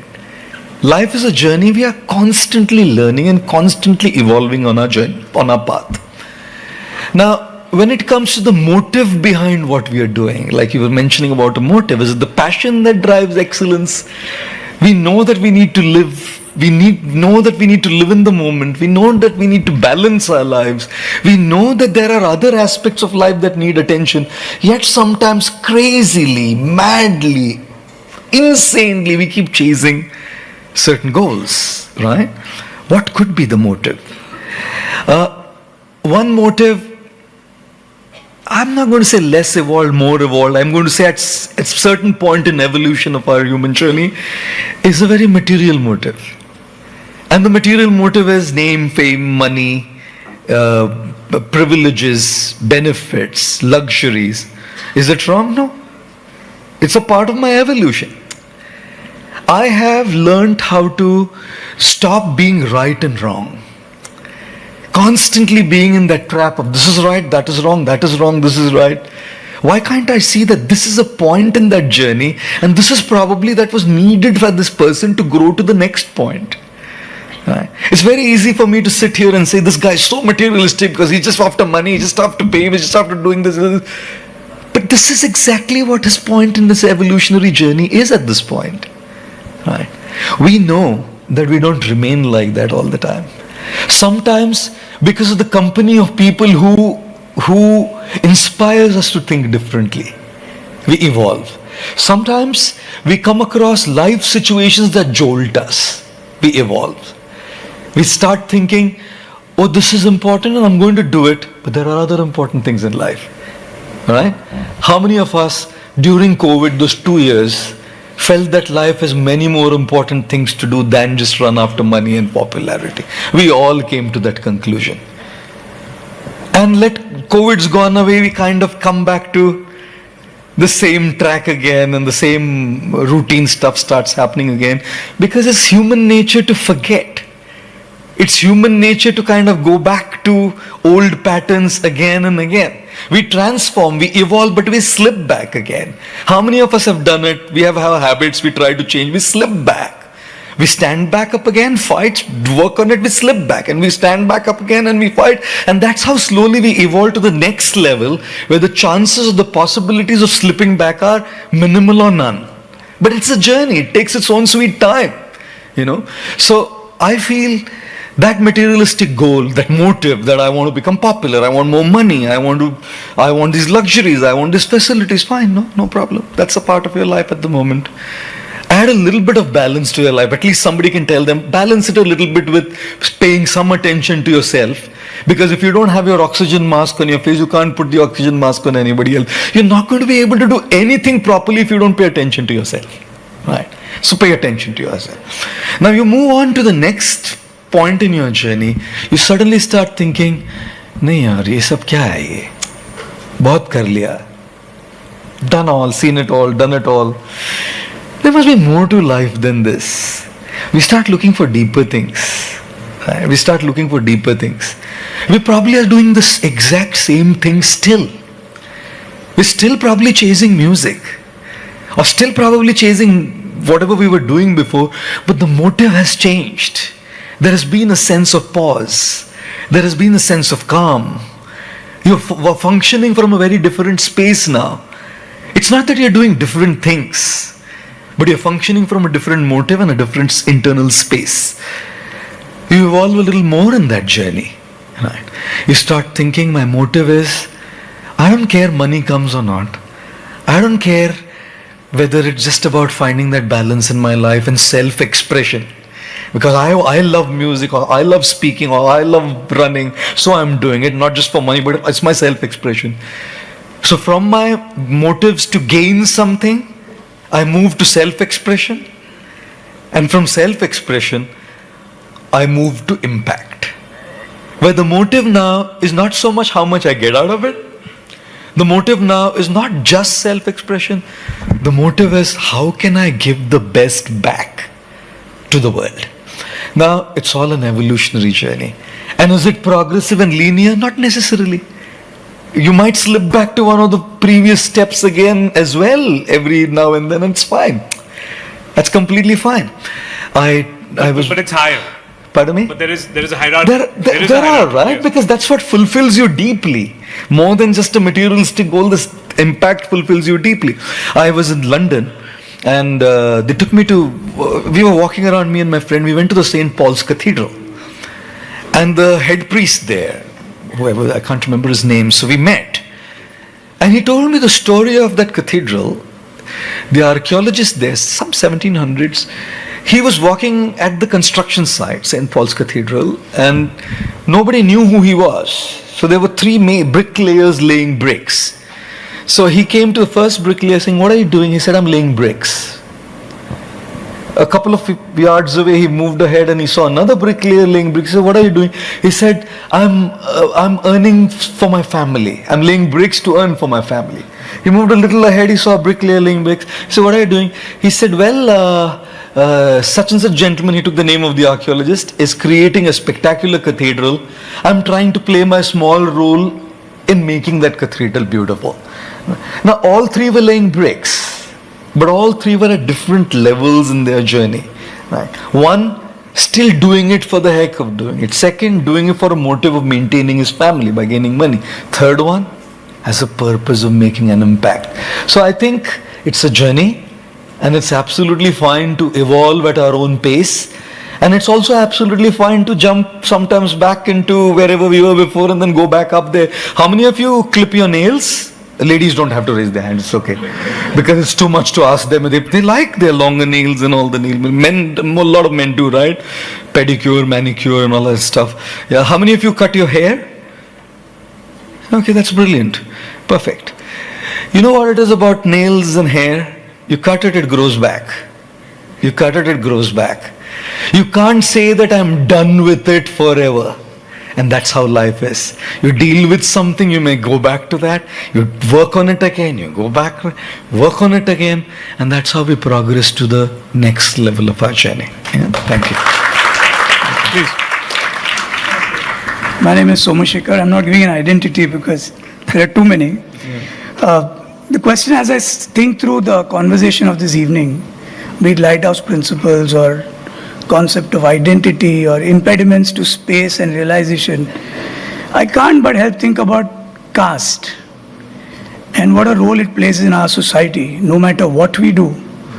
So where do we get this wrong? What can be done to deal with it? And literally, I mean, is it the scriptural support that gets cited for it also an impediment? And how does one deal with that? Yeah. Wow, another bomb here. I'll tell you my take on it. Right, just tell you my bit on it, like the astrology bit. I'll tell you what I feel about it.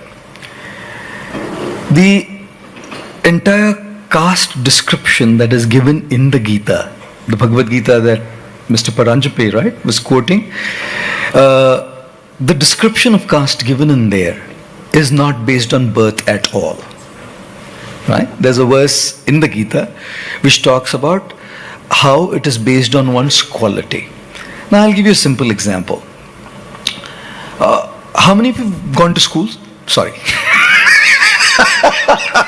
Sorry for that rhetorical question. Oh goodness me. How many of you had teachers? Of course we all had teachers.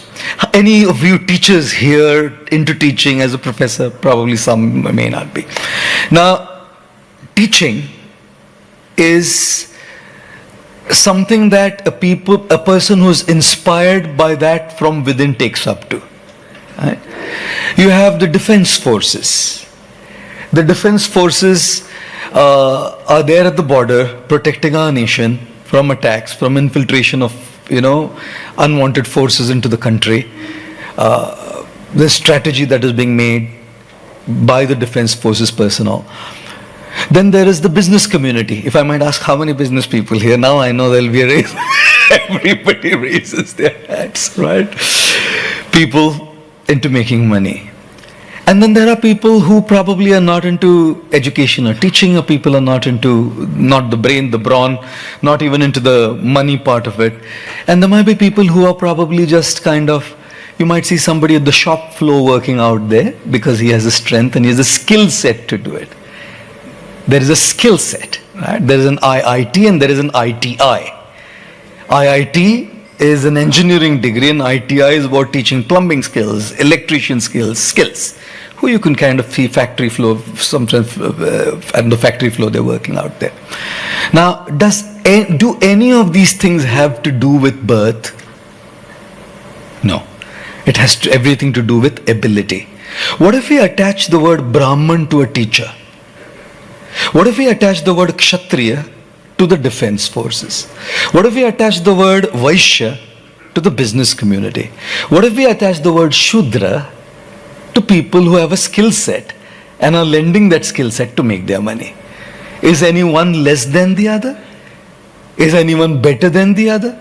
Just because a teacher is up there teaching, does it make the technician any less? Because if that electrician is not in place, you don't have all of these connections here. So for the proper social upkeep, all four of these, education is a must, protection is a must, transaction is a must, which is business. Right? And then there are people who are doing it all. How many of you go to salons? You do. How many of you realize that styling is a skill? Does your hairstylist become any less than me sitting here and giving some gyan here? When this discrimination begins is when it all starts falling apart. When we know that everybody has a role to play, and what if we say teacher in English is translated as the word Brahman, not a position? What if we translate to say a Kshatriya in Sanskrit means an armed force personnel? What if we say a Vaishya in Sanskrit means a business person? Which is precisely why I feel when there is a misinterpreted, a wrong understanding of what the system is, then there can be oppression, then there can be superiority, inferiority complexes, then there can be discrimination, social discrimination and condemnation as well. So I don't think when we talk about the system is this in the Gita. When you talk about an abused system, then that's what we see and what we talk about a lot of times. So just because the system is abused doesn't mean the system is wrong, right? The system is wrong because it's not based on birth. It's not based on birth at all. It's based on one's qualification and one's qualities. If you have those qualities, you get that title. If you don't have those qualities, you don't get that title. Just because I'm born in a certain family doesn't make me something. Just because someone is born to someone doesn't make that person that. And that thing needs to go away, not just from the, why are we talking about the caste system? Let's keep that aside. Let's look at the society in general, and let's look at how this entire thing keeps working. Because someone's born to something, that is why he or she deserves. No. They have to have the mettle. They have to have the quality. They have to be able to have the qualification to be able to make that mark. If they have that mark, let them do it. So it's not about a caste system itself. This discrimination prevails on all levels of society. We look at one and talk about it because it comes to us in a very oppressive, and rightly so. We should talk about it. At the same time, I don't see in the society all the so-called fancy circles that I move in. Caste system is very prevalent there too, where everything happens based on birth, right? We're condemning the caste system and calling the scriptures and caste system. What about the caste system prevalent in the high class societies? Who's talking about that? So I think if we are addressing something, we should address it at the very core, right? And of course, this system as well, not undoing what you're saying. We need to look at that system too, and oppression should definitely stop. We should know and we should understand what's written in these books properly without misinterpretations. Misinterpretations can be very easily utilized for, ulterior motives, and so much can happen with misinterpretations. So we need to be very careful. But like I always say, I usually don't look at one. I look at the larger macro level things. If you're saying there's a system here, there's an entire failing system which is a caste system, where I see that this person doesn't deserve it, still is there because just someone's a son or a daughter of somebody. Sorry, I don't care a damn. You prove your worth, here I am to respect you. Don't accept me to respect you. Don't expect that I'll respect somebody just because you're born to somebody or somebody else. I wouldn't. You prove your worth. And when we have that system, whether it's the caste system in the Bhagavad Gita system, it's called, technically it's called the Varna system. It's not called the caste system. It's got that misinterpreted word that caste system has come because of the oppression that came along with it. But technically it's called the Varna Vyavastha. If that Varna Vyavastha is there, and if this came there, we're going by merit. I think that's what kind of resolves a lot of things then. Yeah. Thank you. Mr. Jain here. I'm trying to, I'm saying, I saw Neerja ji at the back. The amount of work done on mental health, if I can get a question from her, that'd be lovely also. Vivek ji. Swamiji, of course, your talk has been outstanding. Thank you very much. My question is very simple compared to the bombs you've answered. So this is an easy one. You've talked of so many noble qualities of kindness, humility, self-confidence, giving people space, etc. Don't you think most of these qualities are inborn in a human being? You have two siblings who stay in the same family, same values, same environment. One embodies most of the qualities you've mentioned, the other does not. For example, now we have heard such an impactful talk. We'll go back to our daily lives before you know it, and all this will be forgotten. People will live as the inherent temperament is. So how do you try and inculcate even 10% of what you've said to lead better lives? Thank you, sir, for that question. I think the amount of nodding that was happening as the question was asked, everybody's resonating with this. आपने पूछ ही लिया. Thank you, sir. So I think, like you rightly said, when you listen to something, you feel inspired to change. Like, for example, if we were to talk about the virtue of patience, you feel inspired and say, yeah, I need to be patient, I need to work on it. And I go out and my car doesn't come on time. Just take 10 minutes delay and I get worked up. Oh, I told him to be here on time. You know what I mean? But I kind of alluded to the answer when I answered his question, that it's a journey. It takes time for all of us to evolve. one thing is for sure. If there is, look, if I throw this down, shall I do this? Okay, no. Mic wala bol raha, no sir, no. ये फेंकूं? मेरा phone है, तो मेरा phone है ना sir, आपका नहीं ले रहा सर, मेरा फोन है ना? मतलब कितनी सीधी बात है, sorry, it's a silly thing that I am doing, absolutely silly.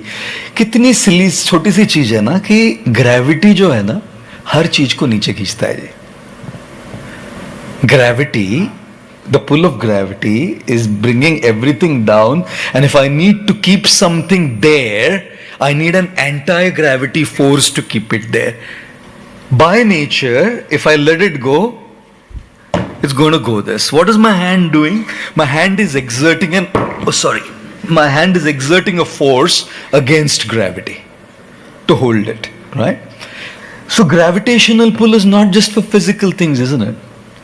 We all slip internally constantly. We go back into our complacent zones. We go back into our comfort zones. A lot of times we know what is right, but may not necessarily be able to do what is right because things drag us down. Our conditionings, our habits pull us back constantly, which is why we are all WIP, always work in progress. Right? Now, how do we ensure that we at least practice a tiny bit of what we read or what we watch or what we hear or what inspires us or what uplifts our spirit? How do we ensure that a little bit of that is translated into our action and is translated into our life by application? I think number one is by constantly reading, hearing and listening to these things, because if it is on our mind, it might come into action. So if I listen to it once and then go back and after 6 months I'm exposed to something like this, that period is going to take that inspiration and that motivation away. So if there's something that I need to work on, I need to constantly keep it in my mind. And if I need to keep it in my mind, the content I consume, whether it's reading, watching or listening, should be in line with what I want to change. If I want to, for instance, be a little more peaceful in my life, or I want to take it a little easy and pause, but if the content I read, hear and watch is constantly go around, hustle, you can go, you run around, it's completely contradictory to the goal I've set for my transformation. So I need to be very cautious, conscientious and choosy about what I listen to, what I read, what I hear, because that becomes like the impetus, a regular impetus for me to take that next step.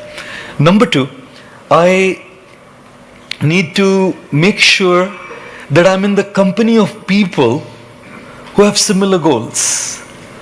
If I'm going to be hanging out with people who have a very different goal than mine, well, there's only two possibilities. I will pull them into my space or they will pull them into me into their space. And if I need to pull them into my space, I need to be really strong to be able to inspire them into this. Most often, if not always, a single person can easily be dragged into that other space. To give you an example, somebody is working on a certain addiction, for example, and is trying to give up a certain addiction and has chosen that as his priority for 2022, right, to change till the end of December. One thing very crucial would be to make sure that whom am I hanging out with? If I'm going to be with people who prioritize that particular addiction, I'm not out of it completely. You know what the spelling of the word habit is? HABIT. You take the H out of it, a bit still remains. You take the A out of it, bit still remains. You take the B out of it still remains. That's why they say old habits die hard. So it's always work in progress. Number one, to monitor the content that I consume to make sure it's in alignment with my transformational goal. Number two is whom am I hanging out with, right? And number three, to be genuinely compassionate to our own selves. It's okay, it takes time. I might slip and I'm not going to change overnight. ऐसा नहीं होता ना कि आज भर्ती और कल चक्रवर्ती. भर्ती होने में और चक्रवर्ती होने के बीच में बहुत सारे युद्ध लड़ने पड़ते हैं. I often tell this story. There was a gentleman who was asking his son, what is 9 multiplied by 8? The guy said 122. The father gave him a chocolate. The man's wife was standing there. Said 9 multiplied by 8. He's saying 122. You're giving him a chocolate. Do you know what is 9 multiplied by 8? He said, obviously, 72. Said, if you know the right answer, that 9 multiplied by 8 is 72, why are you giving him a chocolate when he's saying 122 for a wrong answer? He said to his wife, the day before yesterday, he was saying 172. He's 50 digits closer to the right answer. You know, we are constantly punishing ourselves and killing ourselves in guilt that I'm not able to do, I can't change, I can't do, I can't. Our language has become very self-defeating. We set a goal for ourselves, but our self-talk is very self-defeating. I can't do, I couldn't change, I couldn't accomplish. What if I say that yesterday I was there and today I am one step closer to the goal? That confidence helps me to take the next step. So I would say when we talk about application, even a little bit of what we heard, these three things should be kept into our mind. What is the content we consume and is it in alignment with our goal? Who are the people we are closely associated with? Are we having the same purpose? And are they dragging me down or are they pulling me up? And number 3 is, rather than punishing ourselves and living in guilt, to reward ourselves for even that one little step forward inspires us to take the next step. Yeah. Thank you. Yes, we got one more. Mr. Bamla wanted to ask a question also, and I think we'll take one last one and then he's written it down. Actually, I knew there were too many questions. Well, there's one small question I have, which I was just trying to pen down when the questionnaires were going on. And, we know that, I know that you're a passionate environmentalist at heart, Swamiji, and we know that the world leaders do talk about environment on a lot of, and sustainability. Now, how can we, and we also work in this field with a lot of youngsters, eco champs and stuff like that. So how can we connect and communicate the youth about saving the environment, as in connecting them to creating a better karma and having a karmic connection? What would be the trick for that? Okay. Thank you. And I wanted to... I'm only asking this because I know that you have spoken a lot on environment, and now these are times when the world leaders and sustainability and environment has been one of the most significant issues in the years to come, especially for the youth, because they have to live with this environment more than maybe me and you. So that's why. Thank you for that question. I also heard you started an app of your own. Yes, we did. Which is called Monkeyfy. Monkeyfy. So I don't know whether that you. I will definitely explain what Monkeyfy is as well. But first, just to answer that question. In the year 2019, I was invited by the United Nations on the International Yoga Day to speak on this, yoga and climate change. Right? And I did address the UN at that year. And I remember speaking there and I was mentioning that there's 2-3 things that we're looking at. One is activism, right, in the field of environment and sustainable development goals of the UN. Activism, where people are actually leading organizations, non-profits, initiatives to make sure we do something. And in line with that is also corporate responsibility to make sure that we are in line with environment-friendly practices, right? So that's kind of activism. Second is messaging, which is where the influencers come into picture. When people who are up there, social media influencers or very popular personalities, celebrities, when they talk about it, somehow it's just how the world functions, that when people from a certain space talk about it, it makes impact, it makes sense to a lot of people, right? Just how the world works. Messaging is very crucial. But I feel there's a third thing that is very, very crucial. You can work on things on a macro level by activism and do things, and we must, no doubt. But there's something that we really need to do on a micro level, and that's personal practice. I see a lot of conferences, conclaves, conversations and dialogues happen, and the same people who sit on stage and speak big words and use big jargon about these topics don't follow it in their lives. I hate using heavy words, so I will not use those words here. But a change in the world begins with personal practice. Revolutions start by individuals adopting a certain ideology in their lives. Mahatma Gandhi said, see the change that you want to be the change that you want to see in the world. Right? Extremely crucial. Personally for me, I live in a tiny little space, very tiny space. It's a closed space. So because it's a closed space, there's an air conditioner in my room. The only time I turn the air conditioner on is in the night when I'm meant to go to sleep because it's all closed. And I turn it on for a certain time, turn it off. There's a timer set to it. All throughout the day, even in the heat of the summer, and I'm not expecting anybody to do this. I'm telling you what I do as a personal practice to contribute to the environment and sustainable development goals. Each one of us, based on our own convenience, based on our own tolerance levels, can adopt a tiny practice. Doesn't have to be any bombastic thing, doesn't have to be any big thing.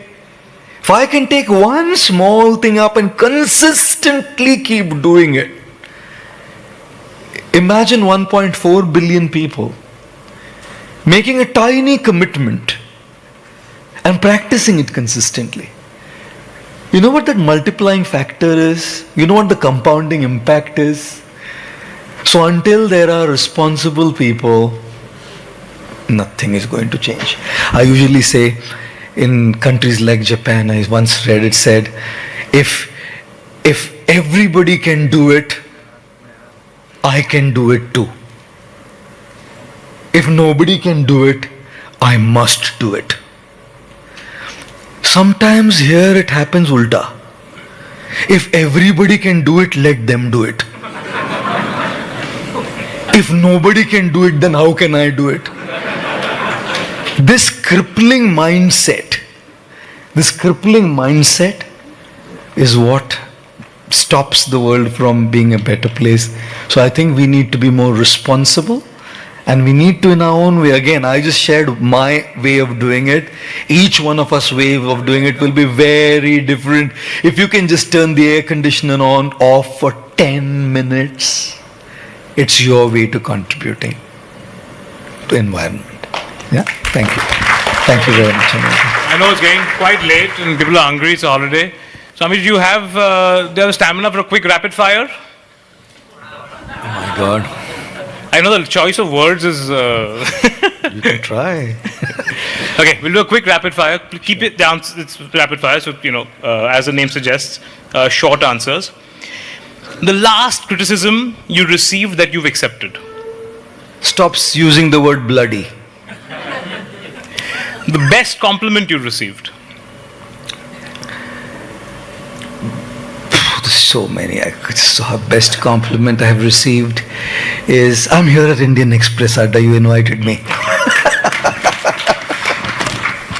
Okay, this is, a game that we'll play here that,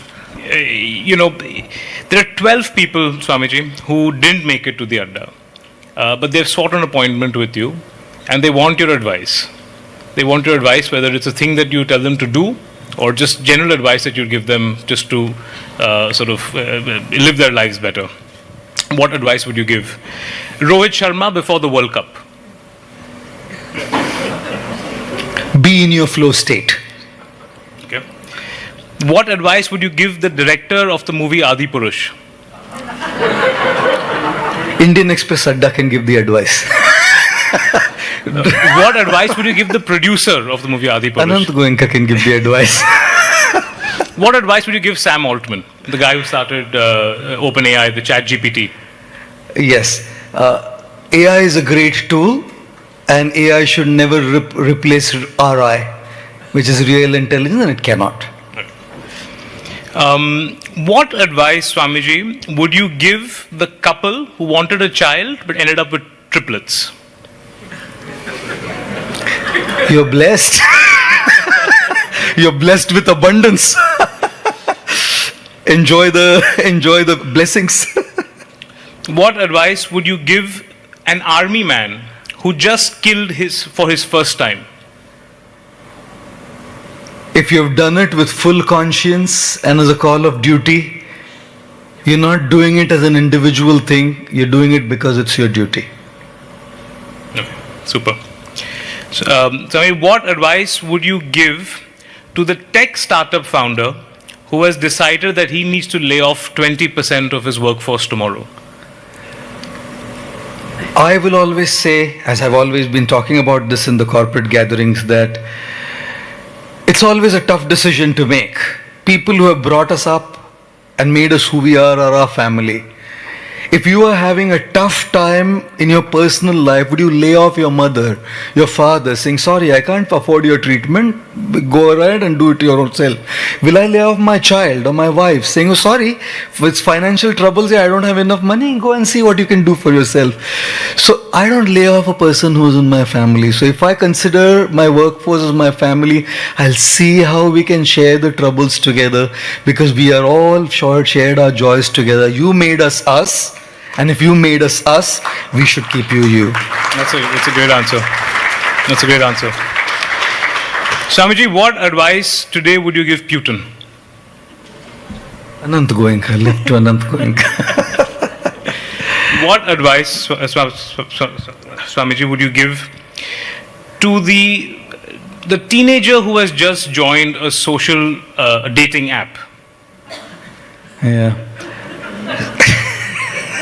What questions to a monk, isn't it? Imagine the questions are being asked to a simple, monk like me. Well, my advice would be, one very important, a relationship advice is always that, in Marathi there is a saying, it's a very popular, Mr. Paranjpe will vouch for it. Jasa dista tasa nasta म्हणूनच जग फसतं. What you see is not what always it is, and therefore the world kind of gets trapped. So be cautious. Don't just get fascinated by what it is. Look for more, understand more, see connections more, then decide what you need to do. Super. Swamiji, thank you so much for a wonderful evening. Thank you very much. Thank you so much. Very grateful.